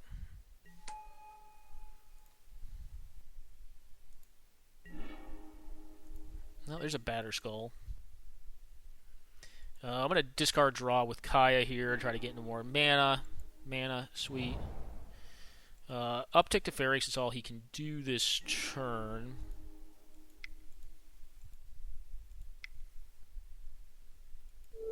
We're going to Vindicate this one. And actually, we kind of screwed that up, didn't we? Well, we screwed it up, but we're not dead in the water. We should have Vindicated the Kaya first. I'm a little mana shy right now. And I already have the Mystic Sanctuary in place, so I can't reacquire this card. Could also just get Batter Skull. No problems.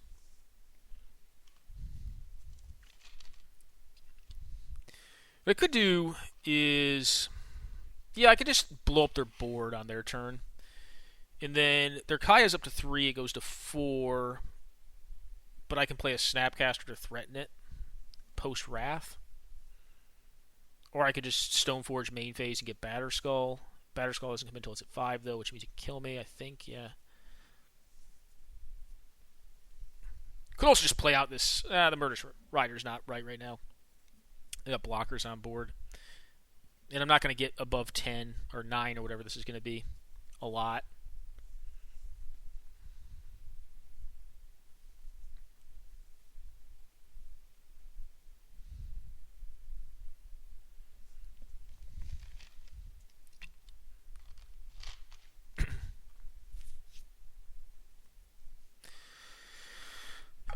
So yeah, I don't know. I guess if I don't blow up the Nissa, then my Planeswalkers get threatened. So it's like,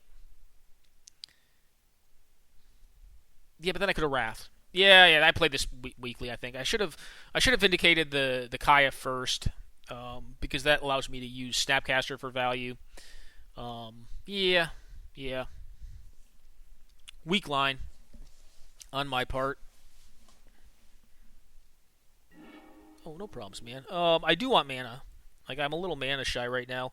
This thing's a way to finish the game off. I think I'm gonna put this island on top and then this vista here, so I can well, I guess it doesn't matter what I'm putting on top because it's gonna get shuffled anyways. My supreme verdict. Okay, and it's their go.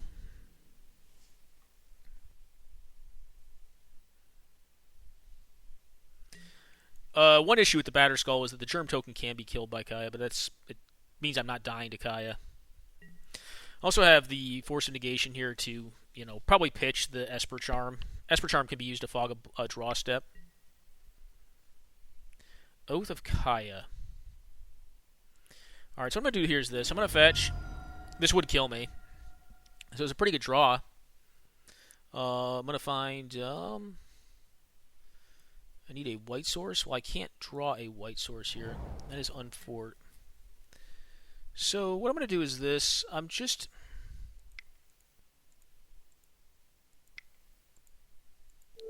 to hard cast this one.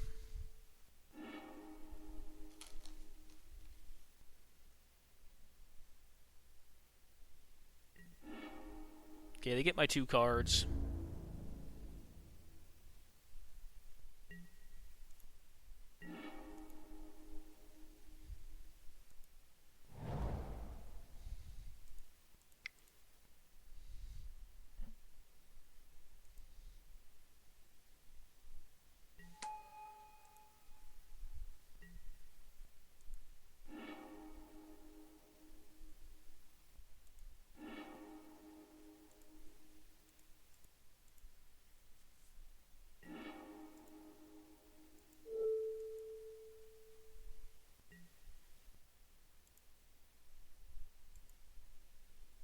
Start draining them out a little bit.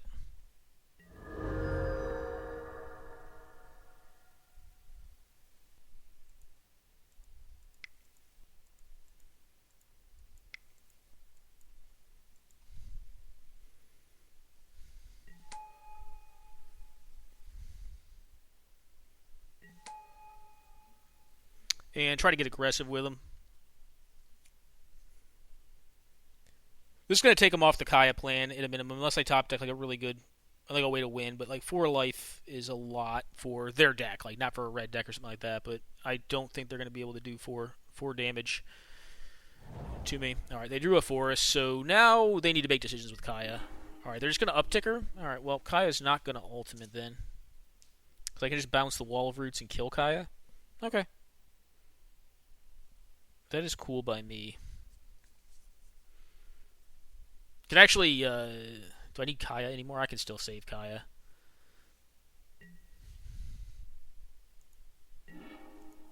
Well, that was one of the better draws in my deck. That's why I didn't use my Snapcaster on Vindicate earlier.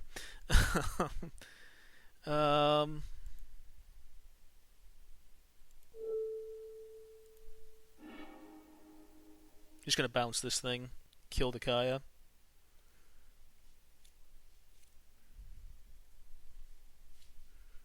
Alright, good game.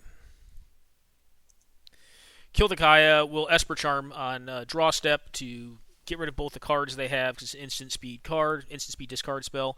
Have Ancestral Recall with Snapcaster, have a Wrath of God, have 2 walkers. Life's pretty good here. So, end up getting them, guys. Alright, quick pause to see if we can get some more games.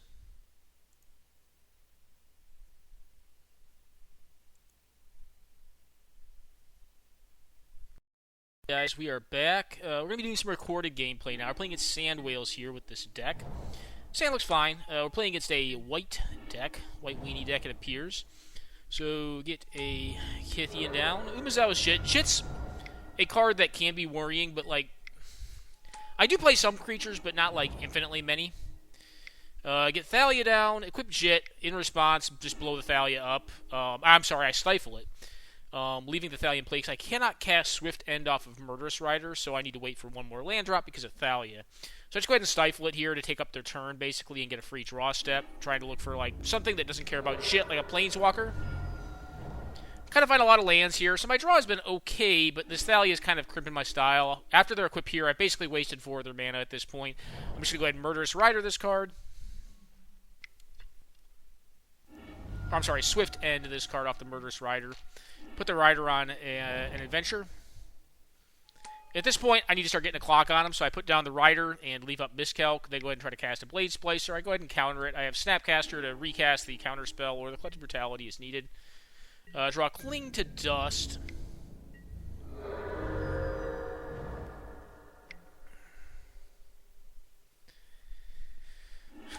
So, yeah. I just go ahead and Cling to Dust here. I'm sorry, I go ahead and counter this. I think I probably should have clung to Dust my own Collective Brutality here, but I don't. That was a pretty good draw. It's a hard counter at this point, which is not bad. I go ahead and get back the Brutality. Brutality is fine to have back, it's just removal for most of the threats they have. Like, this thing's just going to die to Brutality. Go ahead and play out the Aven Mind Sensor. Attack with all here. They opt not to block. Put them to 8. Go ahead and kill the Mentor. I would have traded on board, I think. Hardcast the Remorseful or Hardcast the Force of Will. They cast down a Thraben Inspector, a Venerable Knight. Honestly, at this point, not looking great for me. Because I don't have a lot of cards left. They double block this card.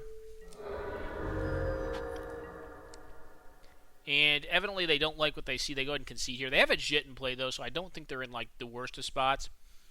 If they attack and kill both my things with Jit, then I'm closer to clinging to Dust again. But I kind of have to answer the Jit here. I played in a way that I think I gave myself the most ounce. As you can see, I hit a lot of lands. I don't think they should have conceded here. I think they could have easily won the game here. Even if their 3 cards are lands in hand, having the Jit on board is pretty good. You know, because I can remove these things, like I said. But, yeah, I don't know. They did. They conceded here. So, interesting. But, that, you know, it is what it is. Maybe they just didn't notice that, like, maybe they didn't realize how fucked up a card Jit is. But it's really messed up. So, yeah, when you have it and you're winning on board with it, don't concede games. Anyways, guys, quick pause. Be back momentarily for game number 2. Alright, guys, we're back for game number 2 against Sand Whales here. This hand is nothing exciting, but on the draw, I'm willing to keep it.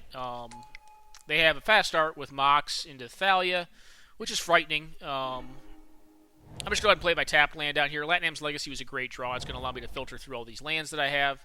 They go ahead and play out a Mirren Crusader, powerful card.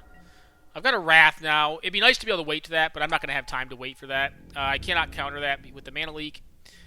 I am going to get to leave up Mana Leak and or Swords to Plowshares next turn, but I have to Swords this turn because I have to Wrath next turn is kind of like what the issue is.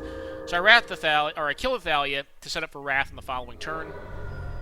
Hope they get dumped their last card. It's a creature. Whatever it is, it's either not a creature or they can't play it. They have this thing. Hit me down to 2. Cling to Dust is going to do significant work here.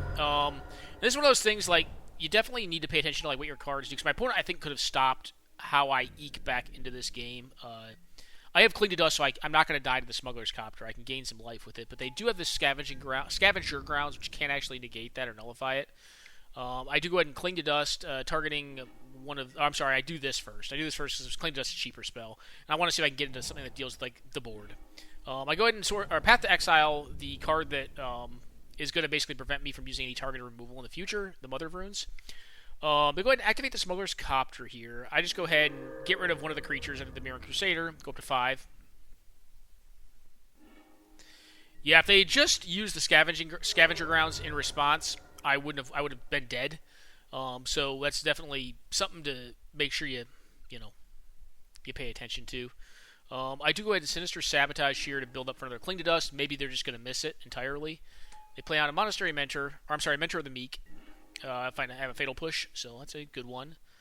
Go ahead and use Cling to Dust again to gain some more life and then leave up the Mana Leak. They go ahead and sack that thing, attack with both. Again, for whatever reason, they don't activate the Smuggler's Copter here. If they had, I would have Fatal Pushed it, but try to cast an Alliance, I just counter it. I draw into a removal spell, which is great. I go ahead and get rid of their threat, and then I have the Fatal Push for the Smuggler's Copter, which is kind of the plan. So they draw to land. I'm like, all right, well, maybe I have turned this one. I should not have been able to turn this one, but I was able to. Go ahead and get it for 3. No point in sitting back. They draw another land. Draw into an Idiot Bird. May cast that card. just start clocking them faster. They draw another land, so they draw 3 lands in a row. This is kind of what eventually can happen in some of these matchups. Is like if you're an aggro deck, like if you flood, like and you've been your control opponent's stabilized, you're gonna be in some hot water. They get a vampire, a 1/1 lifelinker. They go ahead and turn on the smuggler's copter. I just go ahead and blow it up. I don't want to let them loot. If they have a card that cares about the graveyard, that could be bad. Draw Batterskull. You know, Batterskull, again, like, you don't really want to have a ton of 5-drops in your deck, but, like, yeah. It's pretty powerful here. They go ahead and pack it in. They didn't find a way to answer the Skull. The Skull is just going to take over the game. I can equip it to this flyer and have a 7-power lifelinker. Actually, I just win the game. If I put it on the Nimble Obstructionist, or if I just attack with Nimble Obstructionist and the Creeping Tar Pit. So anyways, guys, that was against White Weenie. I think, honestly, we probably should have lost both of these games. The first one, was it this one with Scavenger Grounds? The first one, they had the Jit, and, like, I think they weren't behind on board. They weren't dead to the board. Jit definitely kept them from being dead to the board. And this one right here, the Scavenger Grounds, if it had been used in response to the first Cling to Dust, which I believe was cast 2 or 3 times, 2 times this game, you know, I'm to -3 life right now, basically. So, you know, just small things. And I'm not trying to pick on Sand Whales whatsoever. I think they're newer to MTGO. Some of the stops are tougher. Like, it's not on them.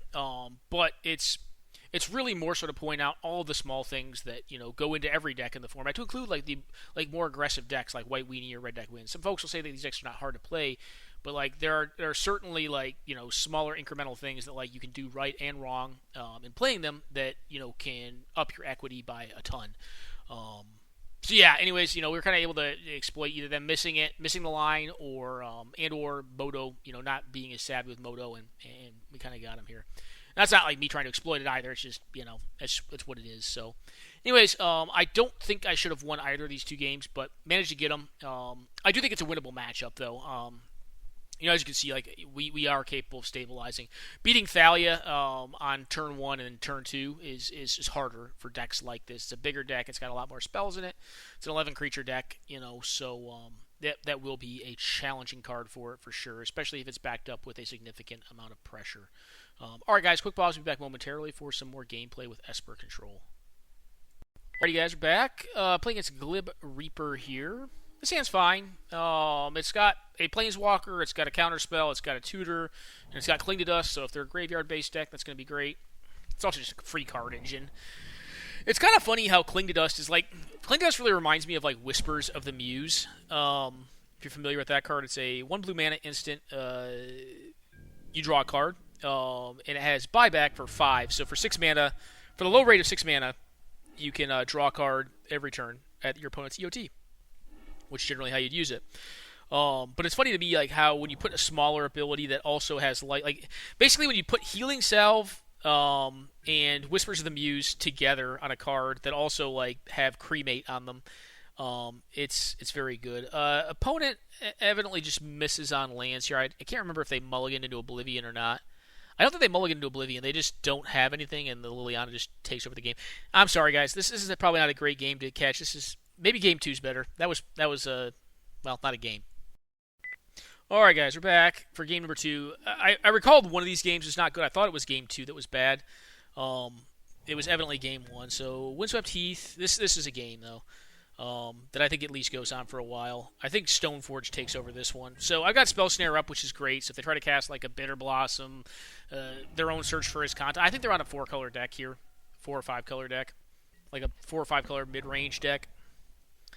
Play out a Soulfire Grandmaster. I'm just going to counter this. The opportunity cost on Spell Snare is pretty low, and I'm going to be tapping out for the next couple turns.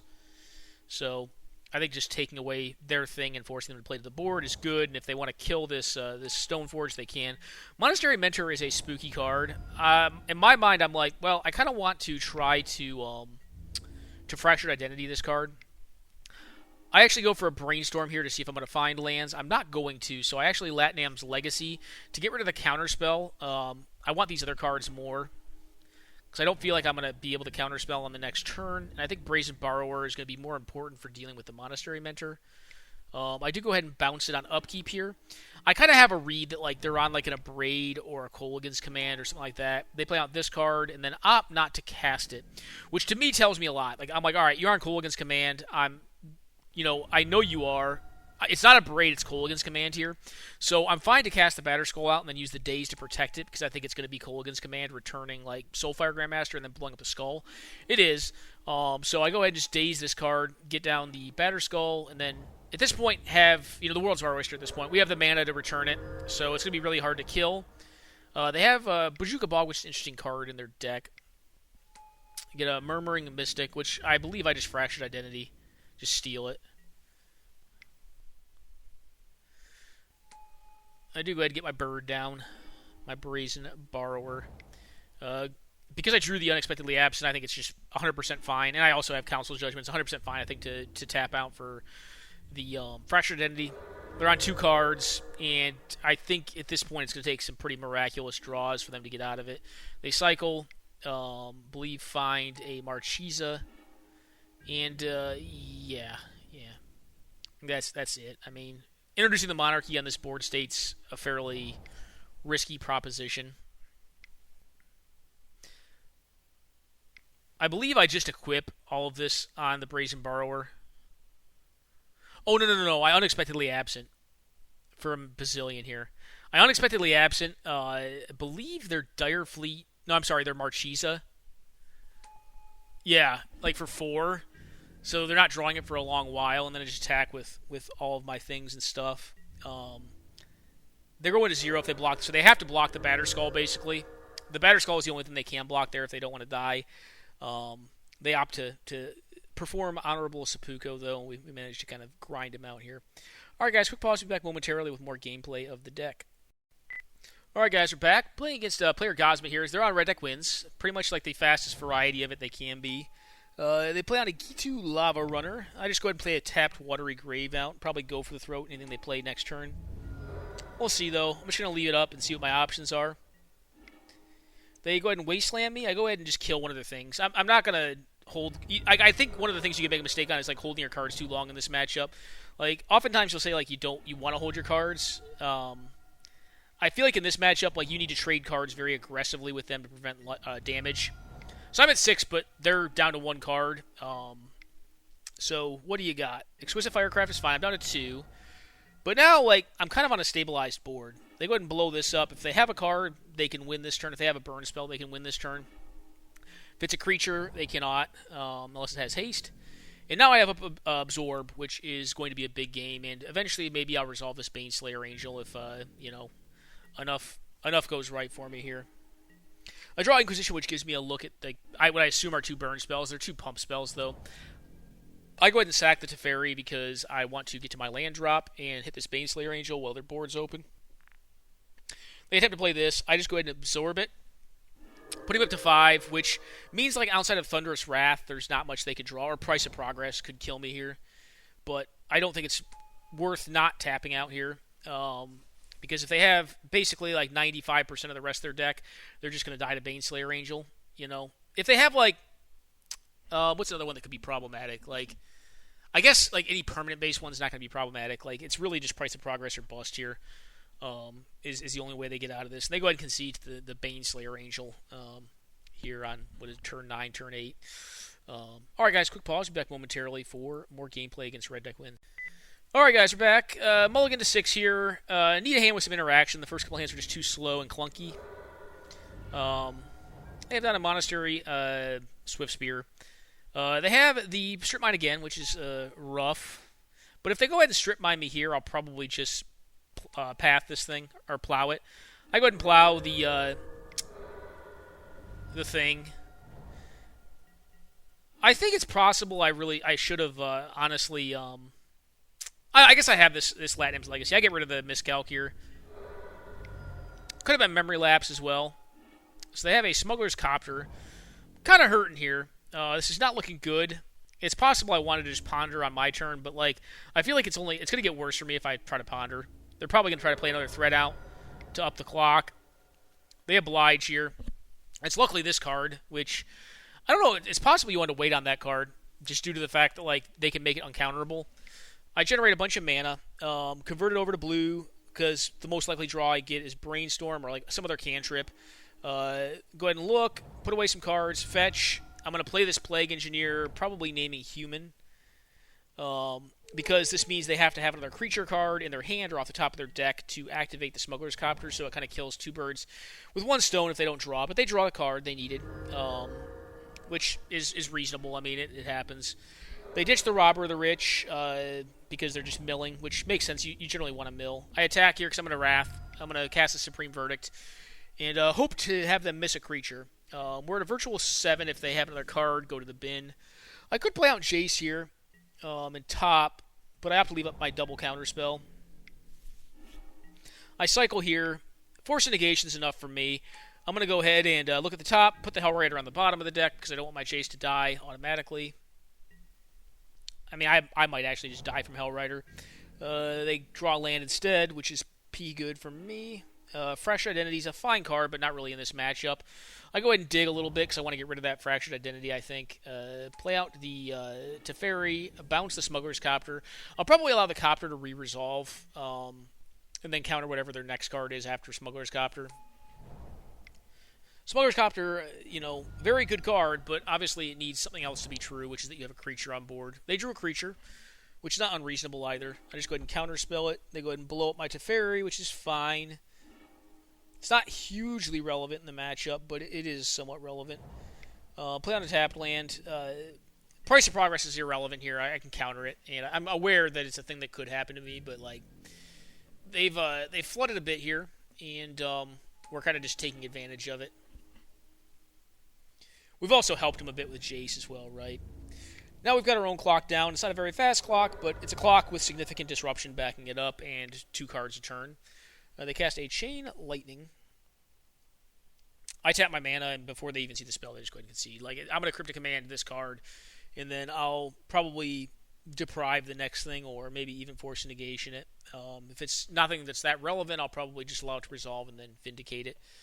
Basically, again, just trading cards off. Especially a card like Cryptic Command, which is really clunky. Being able to trade it off when they have low in-hand resources, I think is fine. I'm not going to use the card down tempo them. I'm just going to probably use it as a means of maintaining inevitability in the game state and eventually grinding it to a win. So anyways, guys, that was against Red Deck Wins. Quick pause. We'll be back momentarily for more gameplay with the deck. All right, guys, we are back. This hand's fine in the dark. They play an island out, so basic island. Don't really know. Could be most anything. Quark Attack tends to play High Tide. This hand's not exceptional against High Tide, but it's okay. Seeing Baral is great because it means I get to bounce it with Caracas. I go ahead and do it on my turn, so that, they have to commit the mana on their next turn without getting free value on one single spell with it. Especially if they have instant speed spells like Peer Through Depths, that could be good for them. They go ahead and Drift to Phantasms. Unfortunately, I wasn't able to Nibble Obstructionist that, but they got Spell Seeker, which is a card that I can Nibble Obstructionist, and I believe I do here. I'm certainly not going to Force a Will this. If I have the Stifle Bird, just a 1/1. Find an Inquisition here. Prevents them from finding High Tide is really the big game that it has. Play out my Sunken Runes. I probably sequenced my lands a little poorly this game. I probably could have sequenced them out so that I had access to the Inquisition on this turn as well. They go ahead and peek, see my hand. So the coast is clear if they have a thing or something to do. Go ahead and take a look. Their hand's not that great. It has a Snap, Peer Through Depths, Mystical Dispute, and Brawl. So not really a lot going on there. The idea is now just ride this Liliana to victory. Grind them out. They play out the Brawl. I'm just going to bounce an EOT here. I'm going to save the Miscalc because it is a blue card, and I kind of want to have access to blue cards in my hand for Force of Will. I could obviously hardcast Force of Will as well at this point. They play out a Peregrine Drake. I'm just going to allow it to resolve because I'll just uptick Liliana on it. It doesn't do anything. It's a threat, but it's not a threat that... one threat is not going to be enough to overwhelm Liliana, especially if it has 2 power or less. More land, so kind of hitting a lot of lands here, but... This is a landed deck. It's 37 land deck, so it should hit a significant number of lands per game.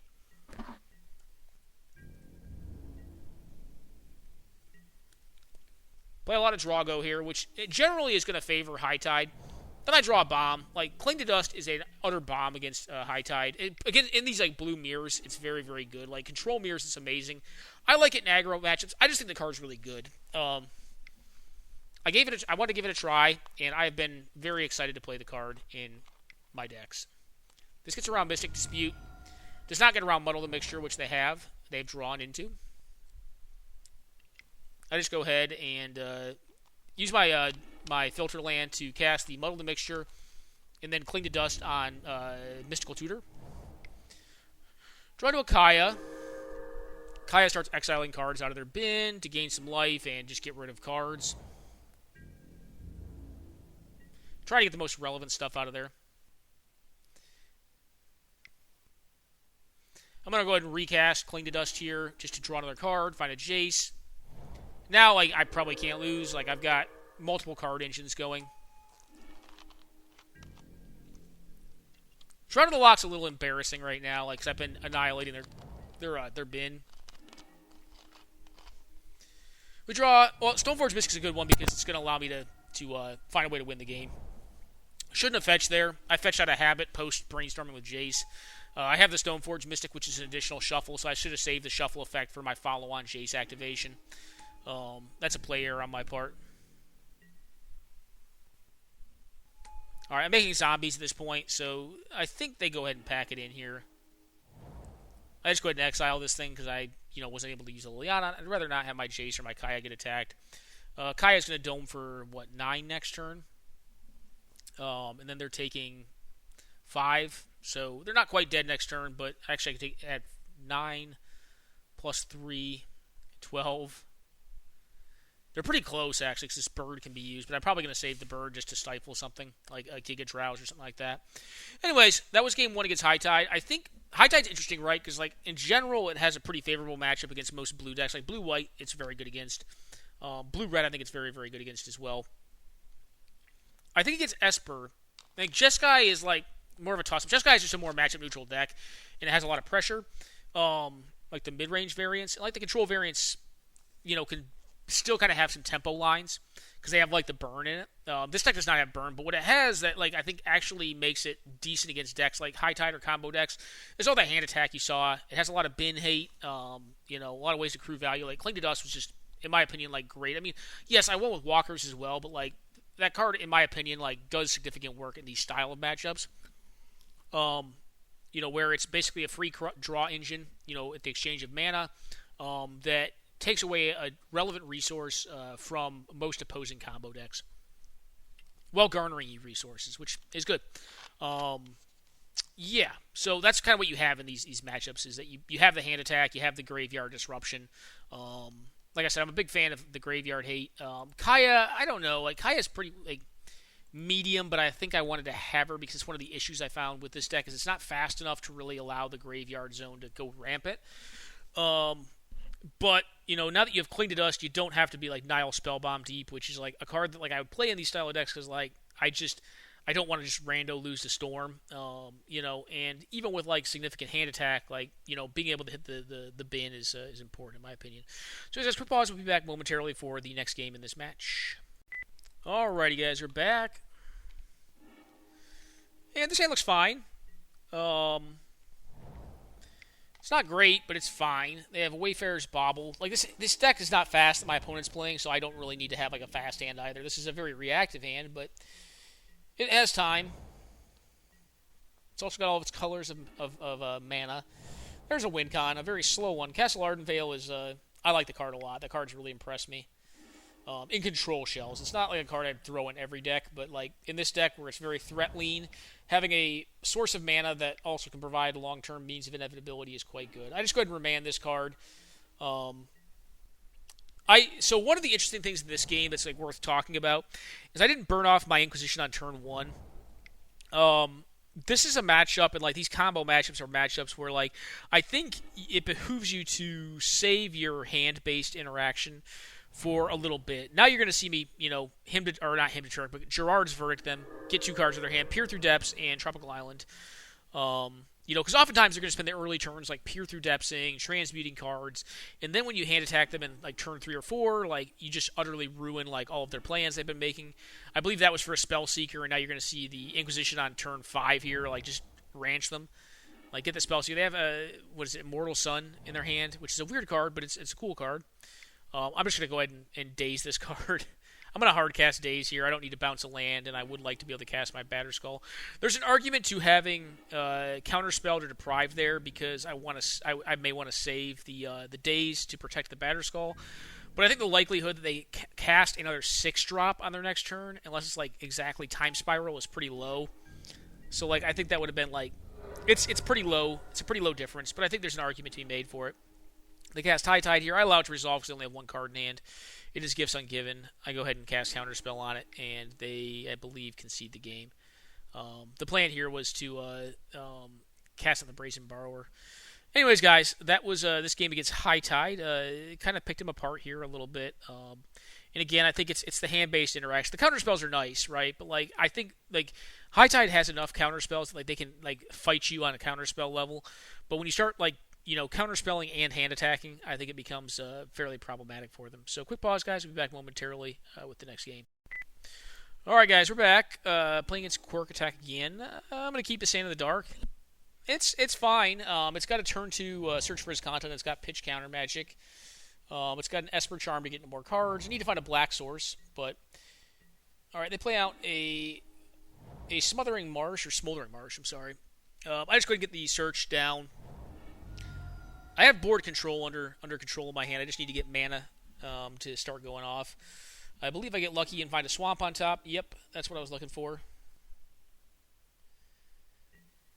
Now, there's a couple ways you can play this. You could just play out the Plague Engineer. I'm looking for inevitability, so I just go ahead and basically hand attack them. I can't think of the card's name. Mind Rot them. I Mind Rot them. They cast out a Judith here. I have a Caracas on board, though, so I'm like, okay. Judith is fine by me. Find a land. Great. All I want is land here. This hand's going to be able to play a long game pretty well. I'll wait for begin combat so they don't just replay it. They go ahead and hit me for 1. Cool. And they do nothing, which is interesting. This fetch lands a mile away from being able to find the Mystic Sanctuary and have it be good, so it is what it is. They cast Anguish Unmaking. I just go ahead and hard cast Force of Negation here.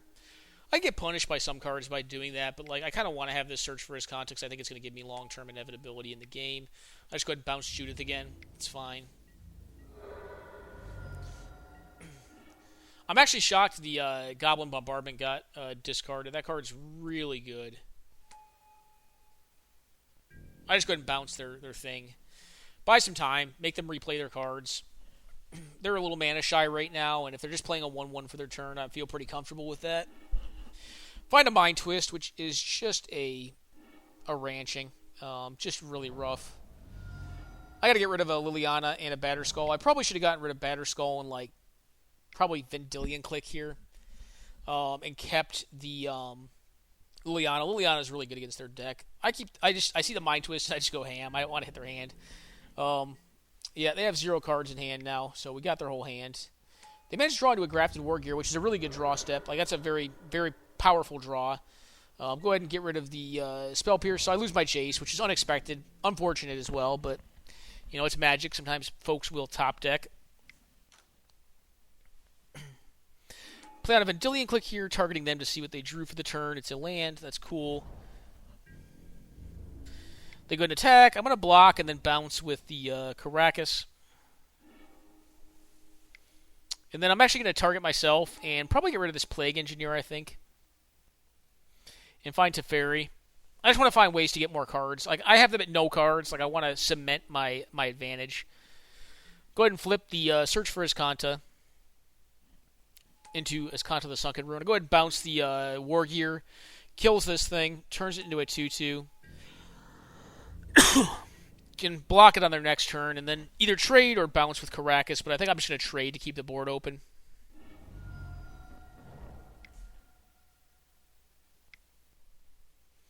Alright, they play this card out, and I just force a will it. This is another really solid draw. So they've had some good draws into the War Gear plus the Falcon Wrath Aristocrat.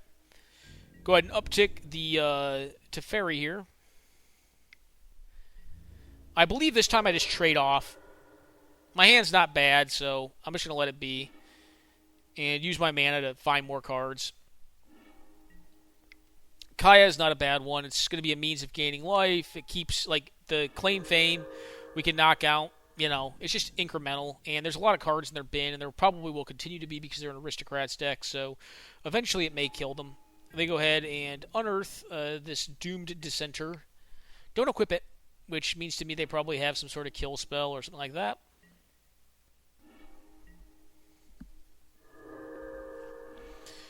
Keep on gaining some life and just telling them to go. Could also have, like, Aven Mind Sensor or something like that. Nope. Alright, they have Theolani's Crown, or however that's called. Tillinali's Crown. I go ahead and Council's Judgment, the War Gear, killing the Doomed Dissenter on the front half, turns back into a Zombo. Go ahead and look here. Take Liliana the Last Hope. Find a kill spell. Look for land. Find land. I actually bounced the Teferi to find land. Go ahead and play out the Liliana here. Get back the Vendilion Clique with Lily. Opponent pretty much can't win this game at this point. Like, we've got too much inevitability, I think. They try to cast on a Discordant Piper. I just counter it. I'm going to find a card again with Search for Iskanta. We're just seeing too many cards. I just take the Ponder here. I don't need another Wrath effect. I already have one in hand. Kaya, definitely not a bad one. Get their last card, which is a Mountain. Draw into a Mana Drain. It almost doesn't matter how I play it. I can play cards at random here if I want. And I believe, like, they go ahead and consider. I look. Yep, fine. Cling to Dust. I could have taken Fatal Push to deal with this thing, too. Find Ancestral Recall. I stacked this all wrong because I'm kind of at a point in the game where I feel like it doesn't really matter that much how I play the game anymore. If that makes sense. Go ahead and Vendilion Clique, get rid of the Wrath, find the Ancestral, use Cling to Dust, get rid of some cards, draw some cards, draw into Ancestral. This game's really over. I go ahead and Mana Drain this card. I'm going to hard cast a Batter Skull next turn. This is kind of what the deck does. It's just it's a little slower, but, like, it covers a lot of different axes in the game through which other decks win. So it has the opportunity to kind of be slower and implement its game plan. It's control, right? And I think, this build of Esper is probably the happiest I've been with a list that I built to date. Like, I played Esper mid-range, and I've never really found how I like building Esper mid-range. And, like, at the time, I was kind of, like, on the side of, like, selling it as, like, the best way to play Esper. That was mostly kind of due to the broken pointing of the format at the time of Soul Ring and Mana Crypt. Like, those things were 2 points at the time I was talking about that deck. They were less than Moxen, and, there was a lot of, like, the quote-unquote medium decks. And, like, if you were playing blue, like, it was hard because, like, you just get high rolled by, like, Soul Rings and Mana Crypts all the goddamn time. Because, like, these decks could play, like, free roll, like, 2 to 3 extra points in them. So it was really hard to play a more reactive game plan. Like, you had to play to the board really aggressively. And that's kind of why I was sold on playing more of a mid-range style deck that had, like, Malicious Afflictions, Doomblade, stuff like that in it. Because I felt like you kind of had to. And also have more proactive stuff going on. But, like, with the format, like, slowed down a bit more with both those cards at 4 points, with, like, a lot of the pointings on combo. There's even and realistically the downtick on Stoneforge Mystic, which makes running Batterskull in this deck, I don't know if I go as far as say competitively. It's viable. It's not viable. It's I think it's fine. Like, I think it's actually decent to play Batterskull and Stoneforge in this deck. Like, I was a little dubious at first, but, like, I was talking to a few other players like Jared White about what the pointings kind of mean. And Stoneforge going down, I think, really doesn't change as much for the decks like Death and Taxes that already ran Stoneforge Mystic, because, like, it was already attached via proxy to Umezawa's Jit, which is very justifiably a 2-point card, but doesn't really change, like, what they're able to play in that deck, because unless they want to play Balance, which is, like, kind of crazy talk, because they were already kind of tied between either running Jit and Stoneforge Mystic or Strip Mine were kind of their options. And then when you look at Fast Mana, like, their options kind of vary. But I guess now, actually, you could run, like, Soul Ring, Mana Crypt, don't run Mox Pearl, and then run Umezawa's Jit plus Stoneforge. So that's a 10-point spread. So maybe it does actually make a meaningful difference, because a lot of the spreads, like, converted over to, Strip, Mox, Crypt, I think was a common spread, and then you run, like, Jit or Stoneforge. So I don't think it makes a huge difference though for that deck. Like that deck's already kind of got two different ways that people tend to play it, like either with Jit or without Jit. And if you don't play Jit, you tend to play Strip Mine. Um, I guess you free up a point for the Jit line now, but what is that extra point going to be in, right? It basically upgrades a Mox to a Soul Ring or a Mana Crypt, but you can't play a Mox anymore. Is kind of what it does. But what it really does, like having Stoneforge Mystic Command, is it allows decks that wouldn't traditionally play equipment to play equipment in them because of the value associated with it. Because it is card advantage, right? Like it's still a body, and when you attach to something like Batterskull, it can represent a whole lot of cards because against like aggressive decks, a life-linking, hard to remove creature that continues to return is very problematic for those style of decks. And the 4 life gained. Plus whatever they block with, like tends to represent more than one card, right? Like against burn, like that can represent 2 cards, generally speaking. 4 life is a lot. So yeah, guys, that is this deck. I'm gonna go ahead and cut it here. I had a lot of fun playing it, a lot of fun building it. I think this is a pretty good build of it. I think there's some more fine work that can be done with it. Like I said, it is a more controlling list than the last one that I put out, and I kind of want to cover it because, like, the card that actually got me, it wasn't even Stoneforge Mystic getting unpointed. It was actually Cling to Dust. Like, I really wanted to play with Cling to Dust, and like I was looking for a good shell to play it in, and I thought this would be a great shell for it because it kind of does all things, like it can do like a little bit of everything that this deck kind of wants to be able to do in a wide variety of matchups. Honestly, it's good against control, good against aggro, good against lands, good against combo. Like it just it does a little bit of all of it. So yeah, that's the deck, guys. I hope you enjoyed watching the build and also watching all the games we have here. And yeah, I'm gonna go ahead and cut it there. Enjoy, and I'll catch you guys next time.